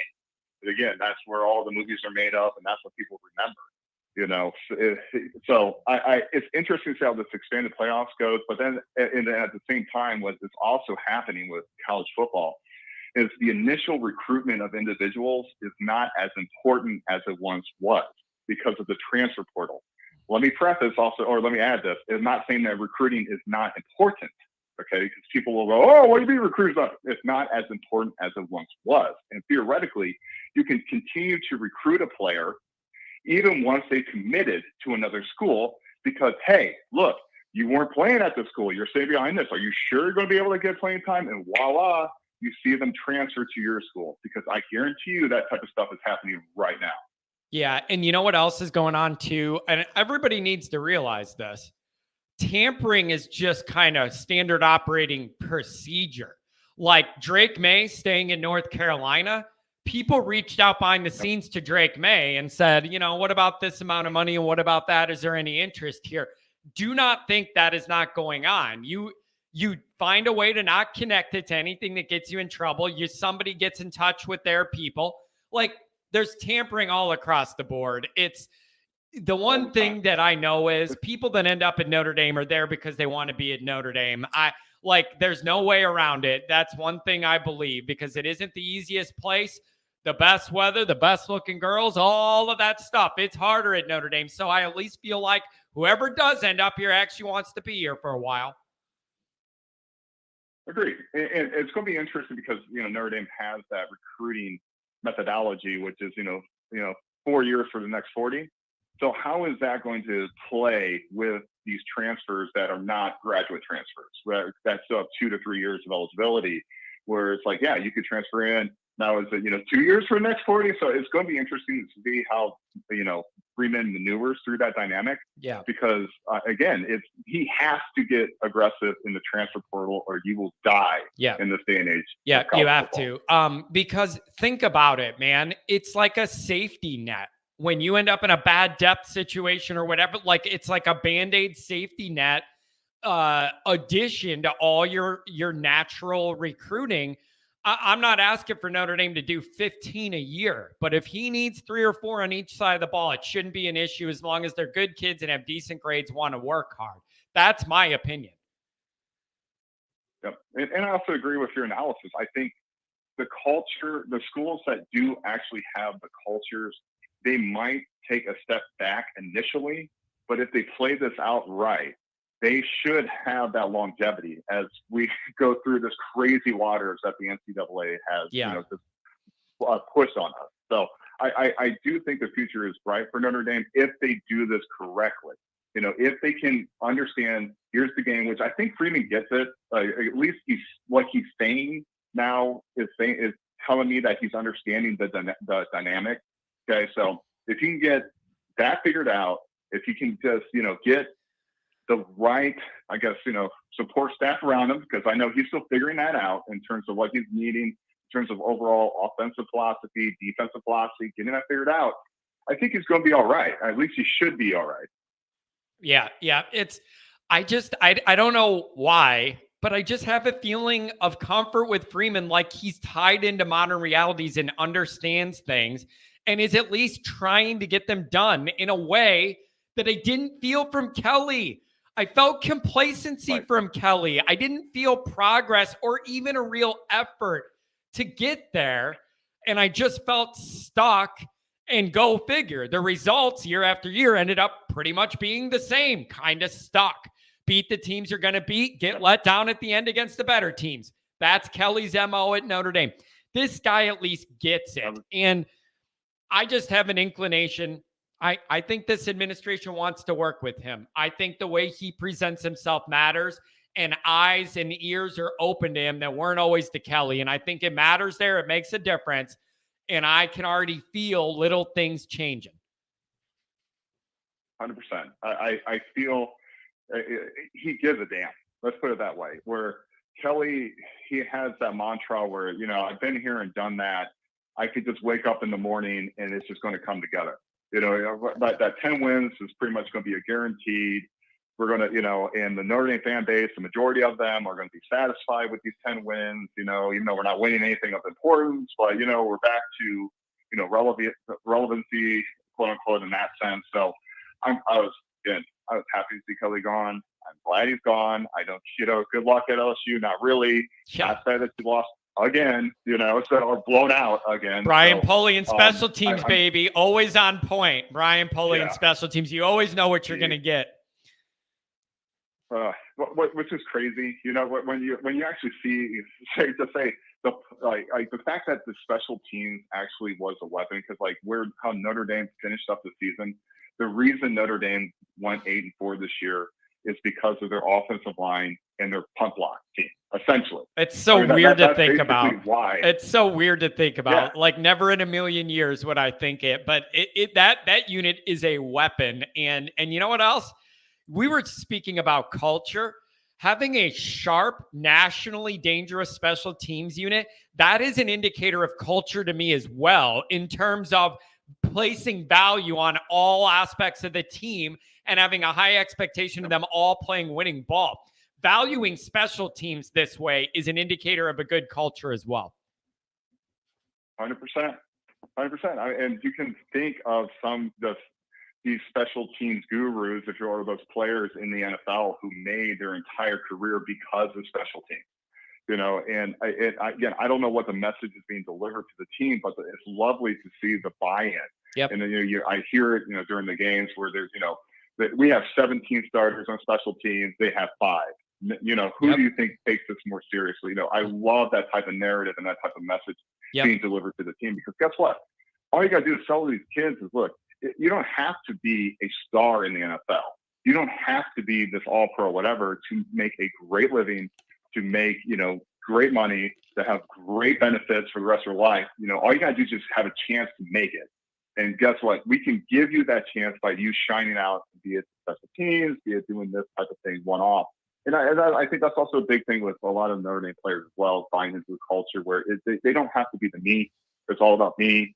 It's all, look at me type of scenario. Yep. You know what I mean? Where it's more about the team, the perception I get. And I think that's going to play off and it's going to pay dividends in now as well as in the future. Yeah. I think, follow me here. And this is me being glass half full. And you guys all know that is not my natural disposition to be Notre Dame glass half full or life glass half full, to be honest.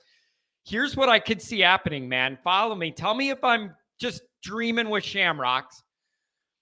Freeman's learning how to be a better head coach and learning the ropes of navigating all that and what he needs to do and delegate and put time here and do this and that.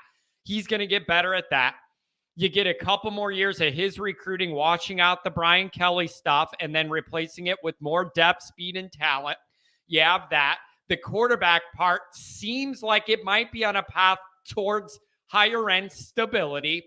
All right. Then you have the playoff changing. Tell me if I'm wrong of thinking this might all line up great. So in a few years, this is going to be really exciting.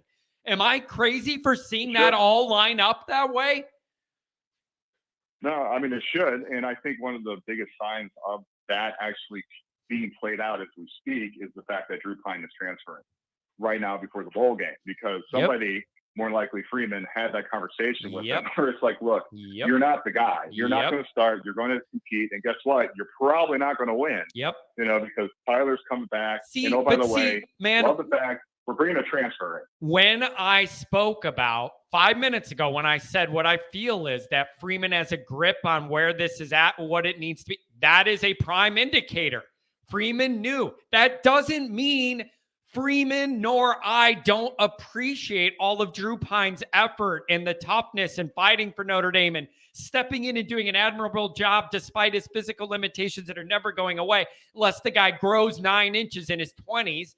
But all of that tells me Freeman gets it. Freeman gets it. He knows there has to be a higher level there. Like, this guy gets it, and it gives me comfort in a way Swamp Thing could never provide. 100%. And as put in the chat on Monday, the one word comes to mind when I think of the Pine situation. It's gratitude. I am very grateful for what Pine did for this Notre Dame program. From the Wisconsin game to this year, he stepped in a very tough, difficult situation.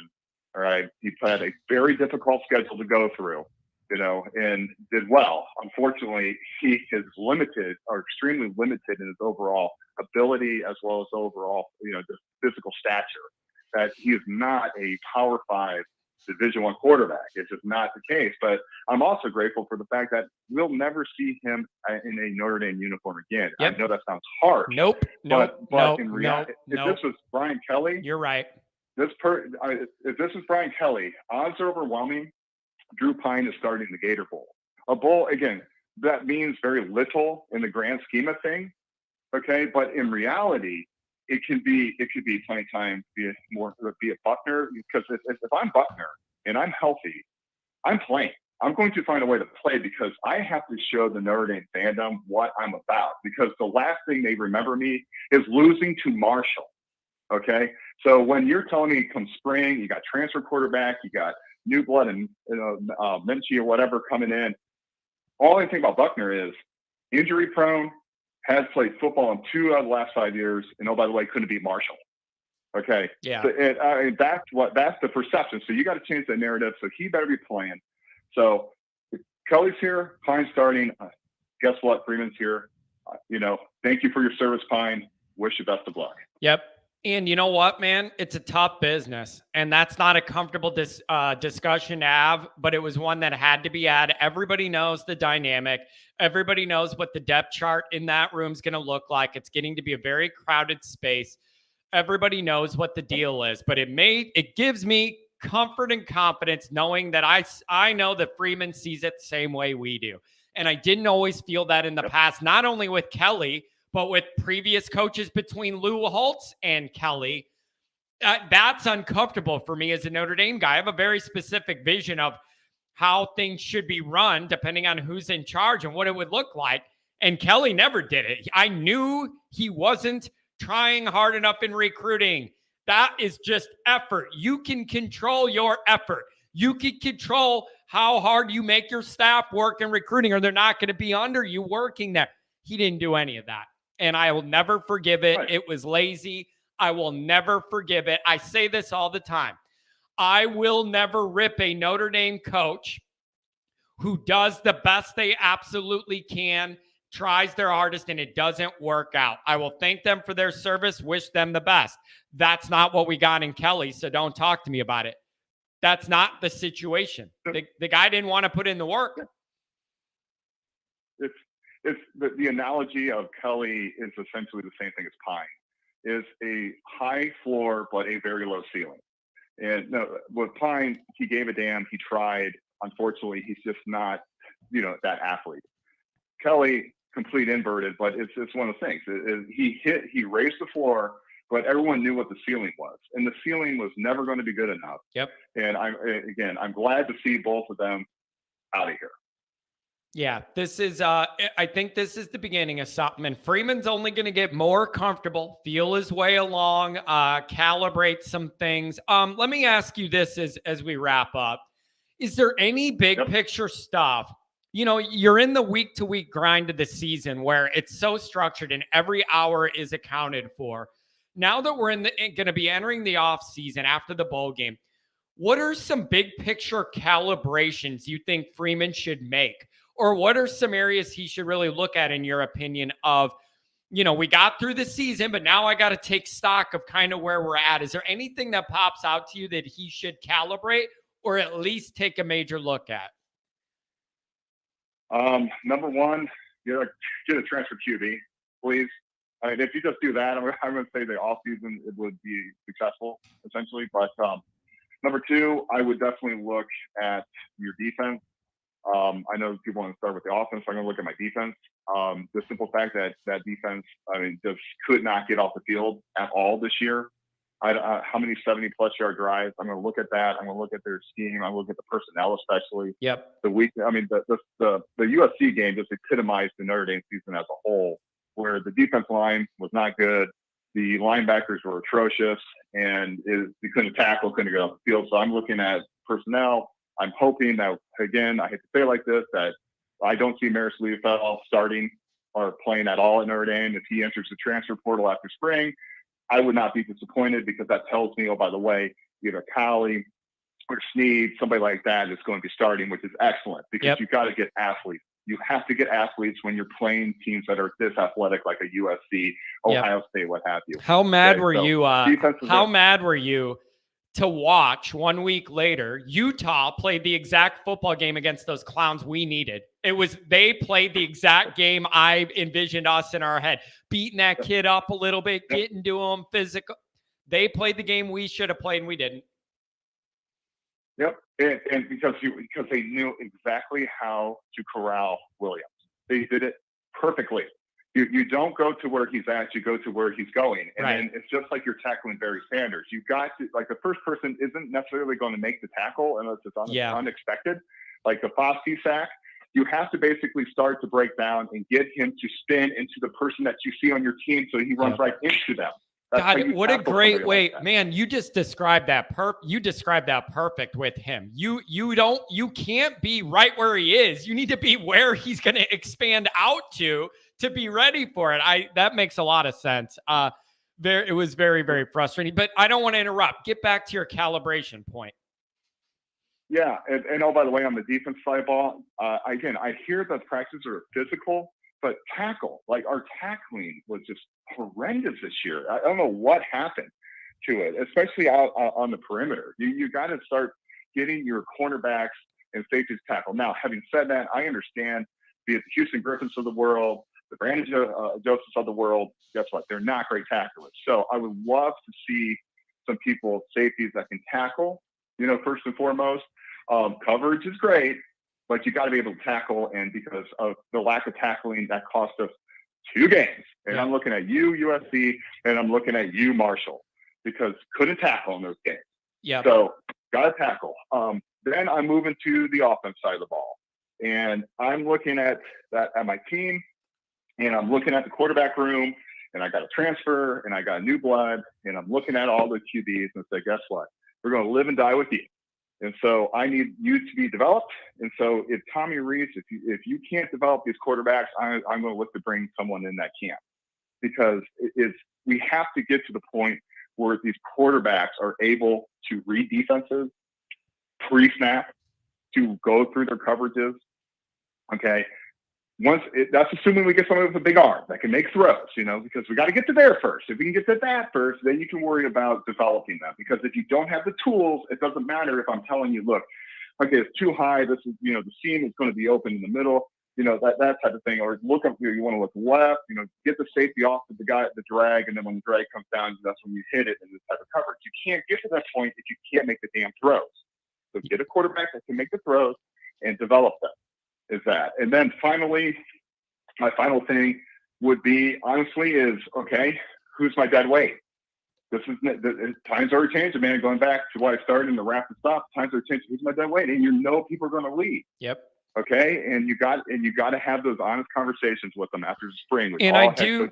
I think we're already seeing some of that with what's happened in the transfer portal already with Notre Dame, with guys leaving. That first wave of discussions occurred. And then there's going to be another one. And I think Freeman realizes big time we need to trim the fat off here. And I need guys that can contribute. And it's a tough business, but I see him getting more serious. Really, really good points, my friend. We covered a lot of ground, and you always think of things and put them in a very direct way. I appreciate it very much. Really strong call. Yeah, well, I appreciate you, John. I wish your super chats were up, man. I always like to give you a super chat. You know what? Either way, you know what? I'm working with YouTube on that. There's some issues on the back end that got all tangled up in their algorithm. I'm dealing with them, and it's not easy. I think I'm getting somewhere, so that should be coming back soon. But you'll know it when it pops up. I'll let everybody know. Would be nice. I would like it too. Trust me. All right, Johnny. I appreciate your time as always. Love your channel. Love the community that you built here with All Week Irish. So God bless. Have a good Friday. We'll talk later, right? I appreciate it. Have a relaxing weekend, my friend. Really good call. Really good call. Couple more calls, and we're going to wrap up the show. 219, you're on the line. What's going on? What's going on, John? How you doing this morning? Hey, I got a question for you, my friend. Are you ready for it? Yeah. Are you feeling any better than you were last night when you ripped off a string of angry text messages to me about how we're being wronged and everything's conspiring against the Irish? Did you sleep on it? Do you feel a little better this morning? I got a little bit of anger in me just because I know I shouldn't, because we all know ESPN's a bunch of clowns, but it's almost like Michael Mayer getting snubbed was like a final straw for me. I'm just so sick and tired of just the lack of respect, Like, I just want to be respected nationally again. I just want everyone to get pissed off and start getting respected again. You know what I mean? Isn't that the ultimate? It's weird, man. All the Notre Dame football stuff, it all boils down to Lou Holtz's speech of we want more than anything else, and that's respect. That's what it all comes down to. And you just see these little shots and the little dings and the Mackey Award's a ding, and like losing a recruit from NIL maybe is a ding. Like these little things add up, and you just want us to fight back on the other side. Is that how you feel? That's how I feel. Yeah, even some of the stuff we do as fan bases, like we're so nice to the visiting team, and we're so nice to everybody, and it's just Notre Dame's so beautiful and nice, and it. I kind of just want some anger. I want some anger. I want some people ready to prove something. Yeah, I'm with you, man. And yesterday was weird because it just kind of added up. A couple of recruiting things rubbed me the wrong way, and then the Mackey thing. And before you know it, me and you were both angry texting about stuff. Like it was just kind of, just kind of added up, and you're a little frustrated. So I don't know. And the Mackey thing, is that just because Georgia's Georgia and the SEC and all that? Is that all it comes down to? Like, is there a rational argument? Is there a rational argument you could think of other than that? Yeah, not really. I mean, it's more of an ESPN SEC thing. And I mean, everyone knows that Brock Bowers is really a receiver more than a tight end. And he does half what Michael Mayer does. He doesn't line up in the line of scrimmage and pull on counter plays. And the sad thing is that Mayer can do everything Bowers does. Mayer just does more. Yeah, and he's a better blocker too, which there isn't a staff for really, but he's a better blocker too. I don't get it. Yeah. It all adds up. And you know what? Here's the other thing, man. Hey, can you tell me if I'm a jerk for this? Whenever we end up with these players that end up getting drafted in the first round or becoming an All-American or winning an award or whatever, I love it, but I always end up saying this would mean a lot more to me if we actually had something in the trophy case at Notre Dame and they accomplished these things and then go on. Am I being just a selfish jerk? But we always brag. We have 14 guys going in the league. And well, if we're that good, why don't we have any trophies in the cases anybody cares about ever? No, I totally agree. We have 3 All-Americans on this team. Two of the guys are probably a couple of the best guys to ever play at Notre Dame, if you really think about it. Foskey being the sack king and Mayer. I mean, those are, and even last year with Kyron Rhodes. I mean, I think I tweeted this a couple days ago, but Williams and Mayer are probably 2 of the most enjoyable players that I can remember watching in my, I'm 40 years old, but I can remember at Notre Dame. Yeah, I don't know, man. Do you feel a comfort with Freeman the way I do? I feel like he gets it. I feel like he gets it. He's tuned in. He knows what he needs, and he's working towards it. Like, I just feel that. I don't know if he'll be able to get it all done or how long it'll take, but I think that Freeman gets the big picture. He does. Yeah, I feel good. I think that was part of the frustration yesterday to kind of rant was it was like, I hate seeing them lose a recruit, especially a kid with speed like that, which, you always can use speed somewhere. And, they had pictures with Freeman and McCullough, just on Tuesday with all his committed to Notre Dame stuff up. And then this came up. So it was a big surprise. Yeah, it's wild, man. And you just don't know what's going on behind the scenes with all of it. But I just have this undercurrent of confidence in Freeman with recruiting that was never physically possible under Kelly. And I don't have this on any secret input. I'm telling you, this administration's more open to giving Freeman what he needs because of the way he operates and treats people. It's true. Yeah, I mean, you can kind of see it when there's, you just see the news of what players Notre Dame's interested, what players are interested in Notre Dame. So you can see it. And he's doing so much more than Brian Kelly. You can just see it. I mean, he's everywhere. I know, like, one of our recruits is from the town I live in here in Indiana, one of our linebacker recruits. Yeah. Drake Bowen, he's from where I'm from. And I know for a fact that Brian Kelly didn't even talk to him, and he's committed to Notre Dame. How can that be how you operate? Did he just think Notre Dame sells itself and I just have to sit up here in my tower and wait for them to come? Like, this isn't the 70s and 80s. Like, that's not how it goes anymore. You got to go get yours. Yeah, Marcus Freeman's the reason why that class stayed together. If they didn't hire Freeman, that class was going to completely fall apart. And that's coming from, parents. Yeah, it's I don't know, man. So I think we're in a good place here. What are your thoughts on the bowl game? I know it's important, but I feel like it's important to different people for different reasons, right? Like, for me, it has nothing to do with wrapping up this year. We already have 4 losses. I don't care about that. Like, that's dead. It was dead week 2. This year was dead week 2, basically. But I'm looking at it for other things, indicators of the future. That's what I'm excited for. Yeah, I look at these bowl games now as practice games for next year, to be honest with you. So what I'm looking forward to seeing is Buckner, 100%. I want to see him really play a whole game with the line kind of being together and everything. Seemed like the beginning of the year, the offense was kind of a mess, and it kind of got it together a little bit towards the middle and end of the year. Yeah, and then there's one thing that I don't really hear. Well, the last caller kind of got into it. All my background's really in offense, and I'm not the biggest expert on linebacker play, but I have a feeling like our linebackers were terrible this year. I mean, maybe someone in the chat that, played linebacker a little bit more, but I feel like we need to be much better. I mean, Marshall ran it on us, Ohio State ran it on us, USC ran it on us. I just feel like, and it also, no, but the other thing is, it also has to do with expectations. Like, going into the first game, we knew wide receiver is going to be an issue. Don't expect that much. Whereas with linebackers, I was told that was going to be one of the best parts of the team and a group flying around.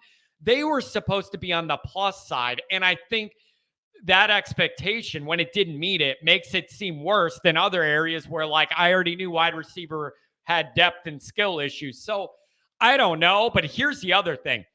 Whatever blitzes they drew up this year, do something different next year. If I watch Maris Hare fly into a brick wall and never get home on a blitz again, I'm going to lose my mind. Yeah, they never get there. They blitz and then they get blocked. No, they never, ever get there. And it's amazing. And it's bad. It drives me nuts. I don't understand. Maris, you just see the hair run into a wall. It never gets home. I mean, if you think about every team that maybe besides Stanford that had success on us, it was because they got the run game going between the tackles. Navy, Marshall, Ohio State, USC.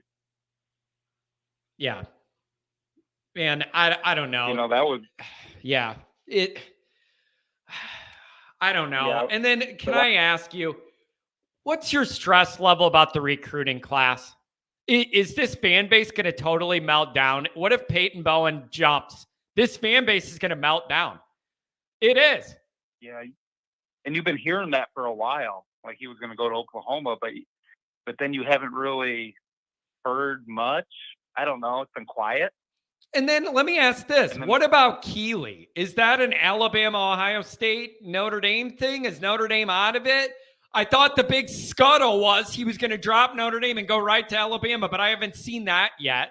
And then I see that Ohio State wanted him, or he was there for the Michigan game or something. Where do we stand on his decision making? What's going on with that one too?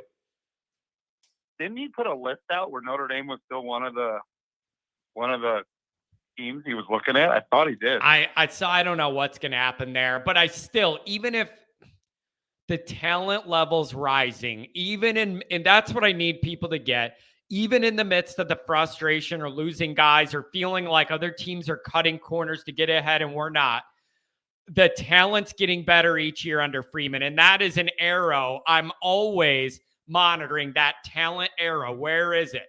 It's going straight up, and every year it's going to keep. We're going to have talent. Yeah, I just want Freeman to keep this thing together. So it's, perception's reality on, Marcus Freeman. You get in these recruiting classes together at Notre Dame. You want to be a part of it. If it starts falling apart, it's kind of a bad look. Yeah, but I do not have. Listen, when we didn't get a recruit under Kelly, I had to ask myself some tough questions. What kind of effort did he put in? Was he in regular communication? Were the assistants? Did you make the parents feel special? Do you know? Like, I had all these questions about effort. I don't have that with Freeman. I know if a kid goes somewhere else, it's not because Freeman didn't try and get close to him or build a relationship. That's a whole different ball game right away. Yeah, we weren't even in the ball game with some of these top recruits. Nope. Kelly. Nope. Some of those top quarterbacks, these national guys would ask them, what about Notre Dame? And nope, no relationship. Scholarship offer, but no communication from Kelly. It's a joke. You can't expect to recruit that way. The best Kelly ever, his average was like 13 at Notre Dame. I see that he's doing good in Louisiana, but at Notre Dame, it takes a lot more effort than just sitting home and recruiting New Orleans. What Kelly loves the most is half of his recruiting classes are local guys that are going to go to LSU. Even if Weekend at Bernie's is the coach, they're going to go to LSU. It doesn't matter. And then he gets the credit for all of it. It's beautiful. So he likes that. It helps the way that he recruits. So I don't know, man. So that being said, what do you got? A big weekend plan? There's not much college football. Army, Navy, what else you got going on? No, not much this week. Not much. Maybe I got some Christmas parties with the wife for work, and not much this weekend. But beautiful. I hate getting news is losing recruits on a Thursday afternoon. It puts me in a bad mood, but I think I've calmed down now. I know. It was so funny, though. You were just like, I'm just in a bad mood now. And I'm like, it's okay, man. I know. But like, it just hurts you. When you're us, it's just any little bit of that news. It's like a little stab and you're like annoyed. God, we're so sick, man. We're addicted to this stuff. I don't understand it though. Like, if I wasn't like 100% sure, these kids are different now. Like, I would not commit anywhere. I would just wait. I know, but I think they want to reserve their spot or like make sure that they have a spot to lean back. I don't like it either. Like, when I see a guy committed to Notre Dame but crystal balled somewhere else, what are we doing here then? What is the point of all this if you're committed to us but crystal balled somewhere else? How does it make sense? Yeah, it doesn't. And you can look at the coaches right in the eye on Tuesday and be like, oh, no, I'm good. And Thursday, you change. Man, I'm telling you, the way I get stressed out. Could you imagine me being a head coach navigating recruiting? I would absolutely lose my mind every day. Yeah, and then there's a transfer portal, too. So how do you even know what your roster is going to be? You don't even have a clue. Yeah. You're just guessing.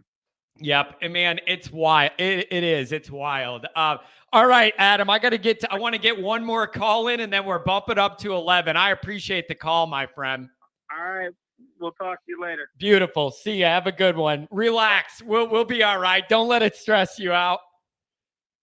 All right. We'll wrap it up. One more call. 703. You're talking to me. What's on your mind today, my friend? John, so with the Dylan Edwards thing, I'm like, if this guy doesn't want to come here and compete for a spot, we don't need him. He made a bad decision. He's going to have to live with it. Is it? Who But knows what's wait, gonna go on in Boulder. But the interesting part of it is, did that all jump up right when Dion went to Colorado? Because that's kind of the word. That's very interesting to me how right when that move happened, then this popped up. I just think that's interesting. Yeah. I mean, I think he's looking at kids from like every school to see if anyone's like interested in him. And then he's gonna try to get him and try to build a team from transfers. Yeah. So that's a little interesting. But what else is on your mind, man? Are you thinking about the expanded playoff? You think about Notre Dame recruiting? Mayor getting screwed out of the Mackey? What's on your mind? Well, it just frustrates me so much that these voters don't really look at the tape. Like, if you were to look at the tape, you're like, Michael Mayer does everything. He blocks. He makes huge plays and catching. And Bowers is just a receiver. Like, it's not the Bolinikoff Award, it's the Mackey Award. Like, these voters just, I don't understand how, I just don't think they're qualified. Like, we have to investigate into these voters more. It seems to me like Georgia, hot team in the playoff, all the excitement. We're going to give it to their exciting player and just disregard the numbers. That's what it looks like to me.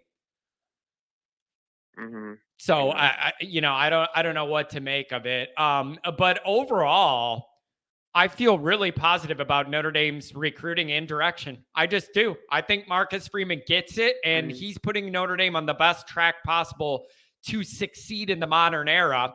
And he is trying to get the administration to understand that and work together to thread the needle so that Notre Dame can compete in the new environment and not give up our values. And that is not hard to do, but Marcus is very conscious of it, and he's trying to make it happen, and I feel comfort in that. Yeah. The Bowen thing just scares me a bit with Oklahoma. Like, I know he's, like, right in their backyard, and that every time, like, I was reading on a message board one time, every time he gets the ball, there's, like, a bunch of fans yelling, Boomer, Sooner, trying to get him to go to Oklahoma, and then the coaches are always at his school. Like, I'm feeling confident in Marcus, but it just makes me nervous, you know? Yeah, it's just a lot of changing things, and a lot of them are out of our control. And it is true. NIL, other schools are more open about it and kind of cutting corners. Notre Dame's not going to do that. That's a slight disadvantage. Transfer portal, other schools, it doesn't matter if you can read or write. You can move 15 guys in and it doesn't matter. Notre Dame can't do that. Yeah. So in those ways, there are some additional new age modern challenges on Notre Dame. I feel that if anybody's built to be able to navigate them, it's somebody with Marcus's personality and mindset. Mm-hmm. So I have these buddies I have this one friend that's a Michigan fan, and he's like, Notre Dame, they're slashing the cash for everyone. They're getting NIL. I think he's just saying that because Michigan isn't doing much at all this recruiting year. But yeah, but Notre Dame does have some good programs in place, but they are not what you think of, which is like the Caleb Williams, come here, we give you $1 million up front, or at $3 million, I heard with him, or whatever. It isn't that. Like, Notre Dame's not going to do that, and I don't want them to do that. But you got to find enough kids that fit your mold that want to put in the work and do it. I don't know, man. I'm encouraged, though. I'm kind of glad year one of Marcus is done, because I knew it was going to be kind of a rocky, tumultuous learning curve. I'm kind of glad we're getting 1 year done here. Let's get a little more settled. Do you feel that too? Yeah. Mm-hmm. So with the Pine situation with the bowl game, I know it might be kind of a hot take or so, but I can't stand Kelly, but I kind of like what he did with 2014 with playing both Everett Golson and Malik Zaire. Do you think that Pine deserves any playing time in the game? I mean, I know he's not. I know he's already transferred out, but do you think it's like a little unfair, or do you think good that in the bowl game, you mean? Freeman is yeah, in the bowl game. I mean, I kind of figured let's say the transfer thing never came up. I figured if Buckner and Pine were both healthy, Pine would probably still play just because he's the guy that's been in rhythm with you could say in rhythm, whatever that is for Notre Dame's offense. But like, I just figured if even if Buckner was available, maybe they would have a package for him, more of an option running look package. But I would have expected it to be more Pine just because he has rhythm with the offense all year. Or am I wrong in thinking that? Did you guys think they would put Buckner in no matter what? I don't. I didn't. Mm-hmm. Yeah. What do you want I'm us to excited do see big what Buckner picture? can- What do you want us to do big picture at that quarterback position? A big arm transfer next year, then the young guys compete? Or what do you want it to be? Well, I want to see Minchie and Buckner in there and see how improved they can get with Tommy Rees. Like, let's see what Tommy Rees can do with more talented quarterbacks like Buckner and Minchie, because I want to see him develop NFL quarterbacks. Like, I want Notre Dame maybe not to be like Oklahoma, but at least have guys that get drafted high and help win us games alongside the running game, so we don't have to just rely on the run and only pass when the run game opens it up. I want us to be a balanced offense. Yeah, and here's what I always come back to. I always come back to this in recent Notre Dame quarterback vintage. Here's how I picture it in my mind. I always say this. I need Notre Dame's quarterback to be a guy we win our toughest, biggest games because of. Not with, like 2012, defense gives up under 10 points a game and the quarterback Tommy Rees, some of it, hung on and like you won those games with him. No. Notre Dame's not doing anything in the modern playoff expanded era unless they get a quarterback that they win games because of. Put the team on your shoulder, make a drive, make all the calls, make all the plays.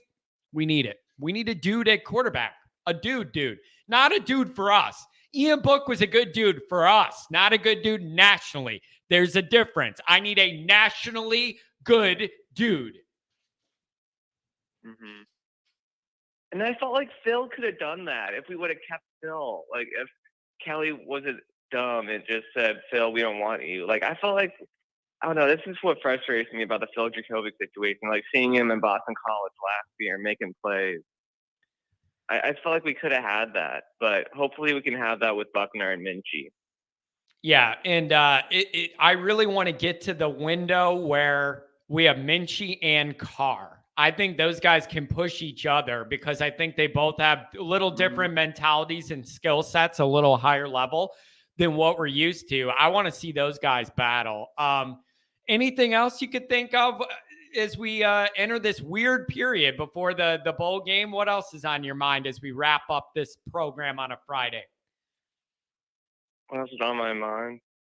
Well, I think it's going to be fun to, I don't know, I just enjoy beating up on SEC teams.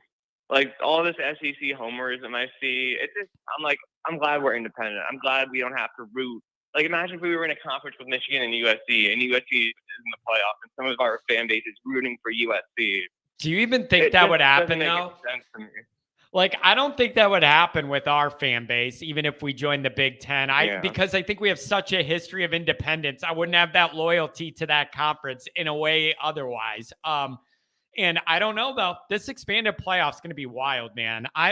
It gives Notre Dame so much flexibility. 10-2, and they should be in every year. It's wild to think about the margin of error there. Mm-hmm.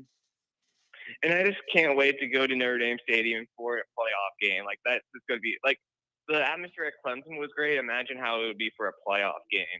Oh, it'd be unbelievable. And it's like somebody was like, you're going to have the students on Christmas break, and it's going to be really cold. I wonder what the attendance would look like if for a Notre Dame playoff game the week of Christmas or so. Sold out is what it's going to look like. It's a playoff game. Sold out. It's different than Senior Day with 4 losses against Virginia Tech or something. No, it's a playoff game. It would be sold out and it'd be awesome. And I want a warm weather team to be there for it and be miserable. Yeah, it'd be wonderful. Oh, it would. It'd be great. I'm excited to see how good I feel like our offensive line is just going to destroy South Carolina, just from what I've seen from their games. Like, they're not great at stopping the run. We're great at running the ball. It should be a good game. I think we'll have a lot of success against South Carolina. Yeah, and if we do well, then that's a good win against an SEC team that kind of mirrors Notre Dame in certain ways, with a young up-and-coming coach with good pedigree. Everybody can agree that's what they have. And trying to find their footing. There's a lot of overlap there in mirroring, and I think it's going to be really interesting to see. So I really appreciate the call, my friend. You always make me think of things a little different. I appreciate it. Yeah, thanks so much, John. Your show's awesome. Keep doing what you're doing. Keep writing on Irish Wire. Keep making these videos and the call-in shows. They're all great. Thanks a lot, my friend. I don't plan on going anywhere. Everybody's stuck with me. And the good thing is, it's already fun and interesting now. Imagine what this could be in a few years if things really take off. We're going to have some real intense stuff to talk about on the good end. And that's what I hope this leads to. Yeah. All right. Thanks so much. Have a good weekend, brother. Take care. Thanks for the call. All right, folks, we've gone over 2 hours. I like how people want to kind of jump around here. Also, Patrick, thanks for jumping in, man. He's been one of my closest friends, biggest supporters for over 20 years. If there's anybody who loves Notre Dame the way I do, Patrick's one of them. So I appreciate you, Pat, making me think of all of our old wild Notre Dame trips. But thanks, everybody, for being here. Have a really safe, good weekend. Maybe go do some stuff with the family. Maybe, I know I got out of that most of the regular season and doing the shows on the weekends and everything. Go do something with your family, man. Get football's kind of slowing down, so it won't kill us to do that. Everybody have a good weekend. Stay safe out there. We'll be back soon. Have a good one.